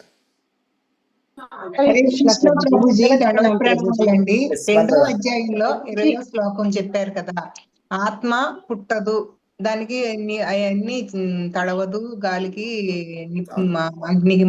మరి దేహం తీసుకుని మనం జన్మిస్తున్నాం కదండి, దేహం వస్తుంది. దేహం వచ్చినప్పుడు మరి దేహంతో పాటు ఆత్మ వస్తే ఆత్మ పుట్టినట్టు కాదా ప్రభుజీ? అది పుట్టడం అని అంటారు దాన్ని. ఆత్మ పుట్టుకే లేదు, అది దేహానికి పుట్టుక, అది దేహం యొక్క పుట్టుక. ఓకే, మరి దేహంలో ఆత్మ ఉంటుంది కదా ప్రభుజీ? మరి దేహాత్మ బుద్ధిలో మన పుట్టినరోజు అంటున్నాం మనం, దేహాత్మ బుద్ధి. అది వ్యావహారికంగా మనం అంటున్నాం. వ్యవహారంలో ఏంటి, నేనే శరీరాన్ని అనేటువంటి భావనలో అది పుట్టుక అవుతుంది. బట్ యాక్చువల్గా ఆత్మకి ఒక పుట్టుక అనేది లేదు. అది ఎప్పుడు ఒక టైంలో పుట్టింది అని మ్యానుఫ్యాక్చరింగ్ డేట్ లేదు దానికి. అదేనండి, ఇప్పుడు దేహం తీసుకున్నప్పుడు ఆత్మ పుట్టినట్టు కాదా? నాకు డౌట్. ఆత్మ పుట్టినట్టు కాదు, అది దేహం పుట్టినట్లే. ఆత్మ పుట్టినట్టు ఎట్లా అవుతుంది? ఆత్మ దేహంలో ఉంటుంది కదా ప్రభుజీ? ఆత్మ దేహంలో ఉంటే దేహమే పుట్టింది కదా, ఆత్మ ఎక్కడ పుట్టింది? ఆత్మకి ఎటువంటి మార్పు అనేది లేదు. దేహంలో ఉన్నా దేహం బయట ఉన్నా ఆత్మకి మార్పు అనేది ఉండదు. ఆత్మ దేహంలో వచ్చి చేరుతుంది. అంటే ఈ మిడిల్ టైం లో ఎక్కడికి వెళ్ళొద్దు ప్రభుజీ ఆత్మ? ఈ మిడిల్ టైం లో ఆత్మకు ఈ దేహంలో నుంచి పోయి వేరే దేహంలోకి వచ్చే టైంలో మిడిల్ టైం లో ఎక్కడ ఉంటుంది ప్రభుజీ? మిడిల్ టైంలో అది పుణ్యం చేసుకున్న వాళ్ళకి పుణ్యలోకాలు తీసుకెళ్తారు. ఫస్ట్ యమధర్మరాజు దగ్గర తీసుకెళ్తారు. పాపం చేసుకున్న వాళ్ళని యమభటులు తీసుకెళ్తారు. పుణ్యం చేసుకున్నటువంటి వాళ్ళని స్వర్గలోకాన్ని తీసుకెళ్తారు. అక్కడ వాళ్ళు ఏమి అనుభవించాలో వాళ్ళని అనుభవించి ఆ యాతన అయిపోయిన తర్వాత మళ్ళా కిందకు వస్తారు భూలోకానికి. అంటే బ్రహ్మగారి దగ్గర ఉండదు, అప్పుడు మాత్రం ఉండదు, మళ్ళీ వెనక్కి వచ్చి మళ్ళీ శరీరం బ్రహ్మగారి దగ్గర ఉండదు. బ్రహ్మగారి దగ్గరికి వెళ్ళడం అంటే తప్పు. సత్యలోకానికి వెళ్ళడం, చాలా గొప్ప గొప్ప యోగులే వెళ్తారు బ్రహ్మగారి దగ్గరికి. హరే కృష్ణ. చెప్పండి. ఇప్పుడు యూట్యూబ్ లో అంతా కూడా కొన్ని చూస్తున్నాం ప్రభుజీ, ఏదో కొంచెం సేపు చనిపోయి తర్వాత మళ్ళా బతుకున్నారు, వాళ్ళకి చనిపోయిన ఎక్స్పీరియన్స్ ఎలా ఉంది అది ఇది అనేసి కొన్ని వేస్తున్నారు. అది ఎంతవరకు నిజం అంటారు? అది ఏంటి, నాకేం అర్థం కావడం లేదు. ఎంతవరకు నిజం అంటే ఎలా చెప్పగలం? మనం చెప్పలేం. ఇప్పుడు ఒకళ్ళ ఎక్స్పీరియన్స్ ని నేను తప్పని నేను చెప్పలేను, కరెక్ట్ అని కూడా చెప్పలేను. అది వాళ్ళ ఎక్స్పీరియన్స్ కదా. అలా కూడా జరగవచ్చు అంటారా? జరగవచ్చు, అలా చాలా జరిగినాయి కదా, ఎన్నో స్టోరీస్ ఉన్నాయి అలా జరిగినవి. చనిపోయిన వాళ్ళు మన వెనక్కి తెచ్చినటువంటి భక్తులు ఎంతో మంది ఉన్నారు. అదే శరీరం, ఇప్పుడు నేను ఈ అవును, శరీరం అదే శరీరంలోకి మళ్ళీ వెనక్కి రావడం అనేది చాలా జరిగింది. చైతన్య మహాప్రభు ఇప్పుడు శ్రీవాస్ ఠాకూర్ వాళ్ళ కొడుకు చనిపోతే చైతన్య మహాప్రభు ఏం చేశాడు, ఆత్మ వెనక్కి తీసుకొచ్చాడు. అవునా? సో అలా చాలా స్టోరీస్ ఉన్నాయి, రైట్? సో అలా పాసిబుల్ ఉంటుందండి, పాసిబిలిటీ ఉంది, అవ్వచ్చు. అదే సేమ్ శరీరంతో మళ్ళా ట్రావెల్ చేయడం, అది సెకండ్ ఛాన్స్ అనమాట. అజామిలుడికి ఇచ్చినట్టుగా సెకండ్ ఛాన్స్ ఇచ్చినప్పుడు వాళ్ళు కరెక్ట్గా వాడుకోవాలి రెండో అవకాశాలు, అంతే కదా. కరెక్ట్గా సద్వినియోగం చేసుకోవాలి, లేకపోతే ఎన్ని అవకాశాలు ఇచ్చినా ఏం లాభం, అంతే కదా. మరి భగవంతుడు ఎన్ని జన్మలు ఇచ్చాడు, ఎన్ని అవకాశాలు ఇచ్చాడు, ఎంతవరకు మనం సద్వినియోగం చేసుకుంటున్నాం, అదే ముఖ్యమైనటువంటి విషయం. ఓకే, కలియుగంలో కూడా ఇలా జరగడానికి ఛాన్స్ సాధ్యం ఉంది, ఏ యుగమైనా జరగచ్చు. హరే కృష్ణ. నెక్స్ట్, ఎస్ మాత. హరే కృష్ణ ప్రభుజీ. చెప్పండి ప్రభుజీ, ఇందాక మీరు చెప్పారు కదా, ఇప్పుడు సత్వగుణంలో ఉన్న వాళ్ళు ఉన్నత లోకాలకి ఊర్ధ్వ లోకాలకి వెళ్తారు, రజోగుణంలో ఉన్న వాళ్ళు మత్స్యలోకంలో, తమో గుణంలో ఉన్న వాళ్ళు అధ లోకాలకి వెళ్తారన్నారు కదా. మరి ఇప్పుడు కలియుగంలో అందరూ కూడా మిక్సింగ్ గుణాలతో ఉన్నారు కదా ప్రభుజీ. కొంతమందికి సత్వగుణం ఎక్కువగా రజోగుణం తక్కువ, కొంతమందికి రజోగుణం ఎక్కువగా సత్వగుణం కొంచెమే, కొంతమంది పూర్తిగా తమో గుణం నుండి కొద్దిగా సత్వగుణం, అలా మిక్సింగ్ గా ఉన్నారు కదా. మరి వాళ్ళ ఎట్లా? ఎక్కువగా కలియుగంలో రజస్తమ గుణాల్లో ఉంటారు. ఇంకా పర్టికులర్ చెప్పాలంటే తమ గుణంలో ఉంటారు ఎక్కువగా కలియుగంలో జనాలు. ఎందుకంటే సత్యయుగంలో అందరూ సత్వ గుణంలో ఉండేవాళ్ళు, సత్యయుగంలో. త్రేతాయుగంలో రజోగుణంలో ఉండేవాళ్ళు, అవునా? ద్వాపర యుగంలో రజస్తమ గుణంలో ఉండేవాళ్ళు. ఇది కలియుగం కదా, అందరు తమ గుణంలో ఉంటారు. అంటే ఇప్పుడు అందరికీ ఎక్కదు ఈ నాలెడ్జ్. మనం చెప్పినప్పుడు నాలెడ్జ్ అనేది వాళ్ళు యాక్సెప్టే చేయరు కదా ఎవరు, జ్ఞానం అనేది. చాలా కేర్లెస్ గా బిహేవ్ చేస్తారు కదా మాతాజీ. మీరు చెప్తుంటే, మీరు భక్తి గురించి చెప్తే వాళ్ళు ఏమంటారు, మాకు తెలుసులే, మేము చేస్తాంలే. ఎంత కేర్లెస్ అది, అదే తమ గుణం అంటే. ఎవరైనా మనం చెప్పారనుకో, రే జాగ్రత్త పడిపోతా అంటే, మాకు తెలుసులే అని పడిపోయారు అనుకోండి, అప్పుడు ఏమంటా అలాంటి వాడిని? అదే తమ గుణం, మోహం, నాకు తెలుసు అని. అలా తెలిసే వాళ్ళు తప్పులు చేసేస్తారు. హరే కృష్ణ ప్రభుజీ. హరే కృష్ణ. Yes, మాత. కలియుగంలో అందరూ 3 గుణాల్లో ఏ గుణం ఎక్కువగా ఉంటే ఆ గుణం సంబంధించిన జన్మనే వస్తుంది కదా ప్రభుజీ. అవును, ఎక్కువగా కలియుగంలో రజస్తమ గుణాల్లో ఉంటారు, పర్టికులర్ గా తమ గుణంలో ఉంటారు. కానీ చనిపోయేటప్పుడు ఒకవేళ తమో గుణం కాకుండా రజోగుణంలో ఉంటే ఆ రజోగుణానికి సంబంధించినటువంటి జన్మ తీసుకోవడానికి అవకాశం ఉంటుంది. అవును ప్రభుజీ. ఇంకోటి ప్రభుజీ ఇందాక మీరు చెప్పారు కదా, ఇప్పుడు అర్జునుడు ఒక క్షత్రియుడిగా తన యొక్క ధర్మం నిర్వర్తించాలి కాబట్టి నువ్వు నాకు అర్పిస్తూ నువ్వు చెయ్యి, అప్పుడు నీకు పుణ్యము పాపం అంటది అన్నారు కదా. ఓకే ప్రభుజీ. మరి ఇప్పుడు కలియుగంలో ఇప్పుడు ఎంతో మంది మిలిటరీ వాళ్ళు ఉన్నారు, వాళ్ళు వెళ్ళి దేశ రక్షణ కోసం చేస్తున్నారు, యుద్ధం చేస్తున్నారు కదా ప్రభుజీ. మరి ఇప్పుడు వాళ్ళలో అందరూ భక్తులుగా ఉండరు కదా ప్రభుజీ, ఎవరో కొంతమంది ఉండొచ్చేమో. ఇప్పుడు మరి ఏదైనా దేశ రక్షణ కోసం వాళ్ళు చేస్తున్నారు కదా, మరి వాళ్ళకి ఉన్నత గతులు వస్తాయా? ఇప్పుడు ఈయనకి అర్జునుడికి మీరు చెప్పారు దేశ రక్షణలో అంటే వాళ్ళ యుద్ధములో, దేశ రక్షణ అంటే యుద్ధంలో, అదే దేశ రక్షణలో ధర్మం కోసం అని యుద్ధములో ఎవరైతే ప్రాణాలను విడిచిపెడతారో వాళ్ళు పైలోకాలకి వెళ్ళడం అనేది గ్యారంటీ. అదే వాళ్ళు చేస్తూ కృష్ణుని తలుచుకుంటూ చనిపోతే వాళ్ళు భగవంతుడి ధామానికి వెళ్తారు, ఓకే, లేకపోతే పైలోకాలకి వెళ్తారు. ఇప్పుడు చెప్పండి ప్రభుజీ. అదే ఆ రెండిట్లో 2 ఆప్షన్స్ లో ఒకటి. వాళ్ళు ధైర్యంగా కనుక వాళ్ళు దేశ రక్షణ చేసినట్లయితే పైలోకానికి వెళ్తారు, భగవంతుడిని తలుచుకుంటూ వాళ్ళు చేసినట్లయితే భగవంతుడి ధామానికి వెళ్ళిపోతారు, ఇంకా మళ్ళీ పుట్టుక అనేది ఉండదు. అంతే డిఫరెన్స్. సో వాళ్ళు కృష్ణుడు ప్రీత్యర్థంగా చేయకపోయినా కూడా పైలోకానికి వెళ్తారు వాళ్ళు. ఓకే ప్రభుజీ, పైలోకాలకు వెళ్తారు.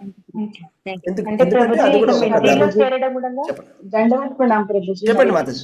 ప్రభుజీ, ఇప్పుడు మిలిటరీలో చేరడం కూడా ఒక వాళ్ళకి అదృష్టమే అంటారా ప్రభుజీ? అవును, ఖచ్చితంగా అదృష్టం. ఉన్న వాళ్ళకి ఒక అదృష్టం అది. నేవీ, ఎయిర్ ఫోర్స్ అవునవును, వాళ్ళందరికీ ఒక అదృష్టం, వాళ్ళకి ఒక రేర్ ఆపర్చునిటీ, పైలోకాలకు వెళ్ళడానికి ఒక ఆపర్చునిటీ. సో వాళ్ళు కృష్ణ కాన్షియస్ లో చేయకపోయినా కూడా వాళ్ళకి పైలోకాలకు వెళ్తారు. దేశం గురించి చేస్తున్నారు కాబట్టి, న్యాయంగా చేస్తున్నారు కాబట్టి పైలోకాలు ఇస్తారు, మళ్ళీ పైలోకాలకు వెళ్ళడం జరుగుతుంది. మనం చూసాం కదా ఇవాళ మార్నింగ్ భాగవతం స్టోరీలో ధ్రువ మహారాజు ఎంతో మంది యక్షుల్ని చంపాడు అని చెప్పకుండా శ్లోకంలో ఏం చెప్పారు తెలుసా? ధ్రువ మహారాజు ఎంతో మంది యక్షులని ఊర్ధ్వలోకాలకి పంపించాడని చెప్పి రాశారు. అవును ప్రభుజీ, అవును. ఎందుకంటే వాళ్ళు వీరమరణం చెందారు కాబట్టి గొప్ప వాళ్ళతో చంపబడినా కూడా అవును, గొప్ప వాళ్ళతో చంపబడ్డారు, అది కూడా కరెక్టే. ప్లస్ అదే ఎవరైనా కూడా యుద్ధంలో వీరమరణం చెందిన వాళ్ళు, మన వేదం ప్రకారం యుద్ధంలో వీరమరణం చెందిన వాళ్ళు పైన లోకాలకి వెళ్తారు గ్యారంటీ. అంటే వాళ్ళనే కాదు, గృహస్థులు కూడా అంతేనండి. గృహస్థ ధర్మంలో కూడా ఎవరైతే వాళ్ళ ఫ్యామిలీ డ్యూటీస్ ని మనకు వేదంలో చెప్పిన విధంగా వాళ్ళు ఫాలో చేస్తారో వాళ్ళందరూ కూడా పై లోకాలకు వెళ్తున్నారు. ధర్మ అంటే నిర్వహణ వేదాలు చెప్పిన విధంగా అంటే ప్రభుజీ ఇప్పుడు కృష్ణుడు ప్రీత్యర్థంగా చేయటమేగా ప్రభుజీ? కృష్ణుడి ప్రీత్యర్థం చేస్తే భగవంతుడి ధామానికి వెళ్ళిపోతామండి, ఆధ్యాత్మికం అయిపోతుంది, అది అకర్మ. అది అయితే ఇప్పుడు వేదాలు చెప్పినట్టంటే కర్మకాండ కర్మకాండ విధముగా ఇప్పుడు గృహస్థులకు ఇచ్చినటువంటి ధర్మాన్ని ఇస్తారు, అవునా? ఇప్పుడు పతివ్రత ధర్మం అనేది ఉంటది, రకరకాల ధర్మాలన్నీ ఉంటాయి కదా. ఇప్పుడు తల్లిదండ్రులని చూసుకోవడం అనే ధర్మం ఒకటి ఉంటది. ఇవన్నీ కూడా ఫాలో చేసినట్లయితే పైలోకాలకు వెళ్తారు. అది మన కృష్ణ చైతన్యంలో చేస్తే భగవంతుడి ధామానికి వెళ్ళిపోతారు, అది అకర్మ. ఇంకా పైకి వెళ్ళిపోతారు, అది భగవంతుడి ధామానికి వెళ్ళిపోతారు, ఇంకా చాలా పైకి. ప్రభుజీ కర్మ కాండకి డిఫరెన్స్ శ్రీకృష్ణ పరమాత్మ చెప్పారు కదండి అర్జునుడికి, నువ్వు విజయం సాధించకపోయినా యుద్ధంలో చనిపోతే స్వర్గానికి చేరుకుంటావు అన్నారు కదండి. సింపుల్ గా ఇందులో భగవద్గీతలో చెప్పారు. చెప్పండి, రెండో అధ్యాయంలో చెప్పారు కదా ప్రభుజీ ఆ మాట. చెప్పండి. Yes, correct.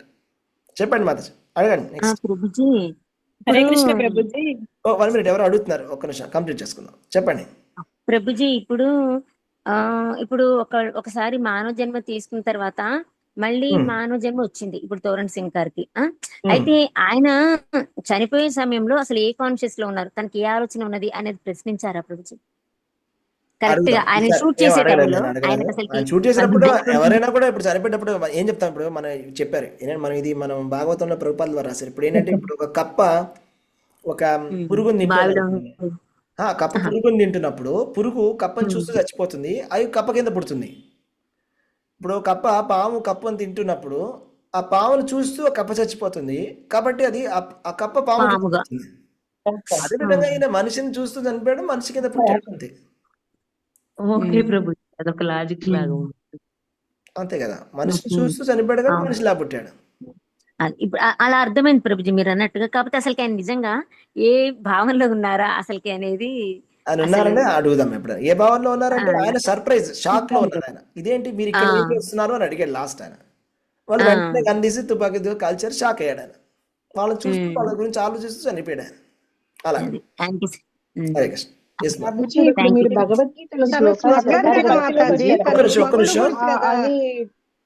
చెప్పండి Ushasri Mataji. Prabhuji yes Prabhuji, thank you Prabhuji. ఏమడిగారు, ఎవరు మాట్లాడుతున్నారు? చెప్పండి. నేను ఉషశ్రీని మాట్లాడుతున్నాను. చెప్పండి. ఇప్పుడు భగవద్గీతలో మీరు ఇప్పుడు ఇందాక శ్లోకాలు చెప్పారు కదా ప్రభుజీ, అవన్నీ కూడా మీరు ఇంతకు ముందు చెప్పిన దానికి రిలేటెడ్ గానే ఉన్నాయి కదా ప్రభుజీ. అంటే పునర్జన్మ గురించి ప్రభుజీ. పునర్జన్మ గురించి ఇప్పుడు మీరు శ్లోకాలు చెప్పారు కదా ప్రభుజీ, 18వ అధ్యాయం 13, 14వ అధ్యాయంలో శ్లోకాలు కొన్ని చెప్పారు కదా ప్రభుజీ. అవునండి. అంటే మేము ఈ దీనికి రిలేటెడ్ గానే ఉన్నట్టు అనుకోవాలా ప్రభుజీ? కొంతవరకు రిలేషన్షిప్ ఉన్నది. ఎందుకంటే ఆయన భగవంతుడి చైతన్యంలో కనుక చనిపోయినట్లయితే ఆయనకి ఆధ్యాత్మిక ప్రపంచం దొరికేది. ఆయన ఖచ్చితంగా ఆబ్వియస్గా లాస్ట్లో చనిపోయేటప్పుడు భగవంతుని ధ్యానం చేయలేదు. ఆయన కూడా చెప్పాడు నేను నాస్తికుడిని అప్పట్లో. అయితే ఆయన ఏం చేశాడు, చనిపోయే సమయంలో ఆయన అంతకుండా చూస్తూ చనిపోయాడు కాబట్టి ఆయనకు అదే శరీరం దొరికింది. కృష్ణ భగవానుడు ఏం చెప్పాడు, ఏదైతే మీరు అంత్యకాలంలో ఎవరైతే తలుచుకుంటామో ఆ భావానికి వస్తామని చెప్పాడు కదా. యం యాతి స్మరన్ భావం త్యజత్యంతే కలివరం తం తమేవేతి కౌంతేయ సదా తద్భావ భావిత. అలాంటి ఆ భావంలో ఆయన చనిపోయడంలో అలాంటి భావంలో చనిపోయాడు కాబట్టి మళ్ళీ మనిషి శరీరం దొరికింది. ఎందుకంటే ఆయన చూస్తూ ఆ భావంలో చనిపోయాడు. అలా మన హరే కృష్ణ. భరతుడు కథ చెప్పారు, పుట్టారు లేడిగా పుట్టారు అని. భరతుడు జింక అలాగా అనుకోవాలి ప్రభు. అదే భరతుడు జింకను చూస్తూ చనిపోతే జింక కింద పుట్టాడు, చూస్తూ చనిపోయాడు మనిషి కింద పుట్టాడు. అదే అలా అనుకోవాలి. అంతే అతని భావనలో ఉన్నాయి కదా ప్రభుజీ. ఇప్పుడు మళ్ళీ పుట్టినా కూడా అతనికి ఏదైతే ఆగిపోయిందో అదే జన్మ కంటిన్యూ అవుతున్నట్టుగా అన్ని జ్ఞాపకాలతో పుట్టారు కదా. జ్ఞాపకాలతో పుట్టాడు. అది చాలా అంతే అదృష్టకరమైనటువంటి విషయం. అదృష్టమో దురదృష్టమో, ఆయనైతే దురదృష్టం అంటున్నాడు. శాపం కూడా వరము అదొక శాపం శాపం, రెండు అది వరం శాపం. అవును, ఏం వరమో ఏంటో శాపమే ఇంకా చెప్పాలంటే. ఎందుకంటే శాపమే ఆయన ప్రభుజీ చాలా పాపం. చాలా బాధపడుతున్నాడు. ఇటు కాకుండా అయిపోయింది ఆయనకి. అందుకే Yes, శ్రీకృష్ణ ప్రభుజీ. పరమాత్మ మా స్మృతి జ్ఞానం అపోహనంచ అన్నారండి అవును, ఆయన. మన మంచి కోసం అనే పాత జన్మ విషయాలు లేకపోతే తీసేస్తాడు. కష్టం అండి. చాలా రెండు కష్టం మనకి. గుర్తుంటే ఇప్పుడు ఈ జన్మలోనే మనకి ఎన్నో చాలా విషయాలు, చాలా కష్టం అండి రెండు గుర్తుంటే. ఈ జన్మలో మనం ఎన్నో విషయాలు గుర్తు చేసుకొని బాధపడట్లే. ఇప్పుడు ఇలా Yes, జరిగింది మాకని. సో అది కింద జన్మ కూడా గుర్తు వచ్చేస్తే పాస్ట్ టైం గుర్తొచ్చినప్పుడు కూడా బాధ. చాలా బాధ వచ్చేస్తుంది మనకి. కన్ఫ్యూజ్ ఈ అయిపోతాము. జన్మలోనే మనం చాలా బాధపడతాం కదా ప్రభుజీ, పాస్ట్ టైం గుర్తు. అవును, అందుకోసం మనకు ఒక హెల్ప్ చేస్తున్నాడు భగవంతుడు. కింద జన్మలన్నీ కూడా మర్చిపోయేలా చేస్తాడు. హరే కృష్ణ. ప్రభుజీ ప్రభుజీ భగవద్గీత శ్లోకాన్ని మనకు చాలా అద్భుతంగా వివరించారు ప్రభుజీ. అన్ని కూడా రిలేటెడ్ గా ఎంత అద్భుతంగా వివరించారు. ఓకే మాతాజీ, హరే కృష్ణ. ధన్యవాదాలు. కృష్ణ ప్రభుజీ. ఈ హరే కృష్ణ. శ్లోకాసం ఇంత ముందు విన్నాం ప్రభుజీ, కానీ ఇప్పుడు మీరు ఆ స్టోరీ చెప్పిన తర్వాత ఇంకా బాగా, అంటే ఈ శ్లోకాలు చెప్పబట్టి ఇంకా మంచిగా అర్థమైన ప్రభుజీ. భగవద్గీత మొత్తాన్ని కవర్ చేశారు ప్రభుజీ ఒక ఇప్పుడు అధ్యాయంలో. టోరన్ సింగ్ ఇంత మళ్ళీ ఇంకా భక్తిలోకి రానట్లే ఉంది కదా ప్రభుజీ, అంటే మొన్న చూసాం కదా. లేదు, ఆయన ఇంకా ప్రస్తుతానికి అయితే ఆయన ఏం రాలేదు. అంటే మన ఎవరైనా తీసుకురావచ్చు కదా అని. మనమే, అవును, మనం డివోటీస్. మనం ఏంటంటే ఆయనకి ప్రీచ్ చేయాలి, ఏదైనా చెప్పాలి, భగవద్గీత ప్రభుజీ టోరన్ సింగ్, టీటు సింగ్ రెండు పేర్లు ఏంటి ప్రభుజీ? ఇంటి పేరు అంటే దాని ఏమంటారు, పెట్టినేమంటారు కదా మాతాజీ. చిన్నప్పుడు టీటు సింగ్, చిన్నప్పుడు నిక్ నేమ్ బుజ్జి కన్నా అని పిలుస్తారా, అలా టీటు అని పిలిచేవాళ్ళు అంతే. యాక్చువల్ పేరు తోరను పేరు. నేను మిస్ అయ్యానని చాలా బాధ వేసింది ప్రభుజీ. ఆ రోజు నేను రాలేకపోయాను. నాకు ఇక్కడ ఫ్లక్చుయేషన్స్ వచ్చి కరెంటు నాకు అందలేదు. నేను కూర్చొని కూడా అలాగే ఉండిపోయాను. నేను వేరే చోట ఉండి అసలు బాధ వేసింది ప్రభుజీ. అందుకని మెసేజ్ చేస్తాను. Thank you Prabhuji. తర్వాత ఇప్పుడు ఇవాళ చెప్పిన వాడికి చాలా రిలేటెడ్ గా చెప్పారు ప్రభుజీ. క్లాస్ అద్భుతం ప్రభుజీ. Thank you Prabhuji. ప్రభుజీ కొద్దిగా వీడియో డెఫినెట్లీ.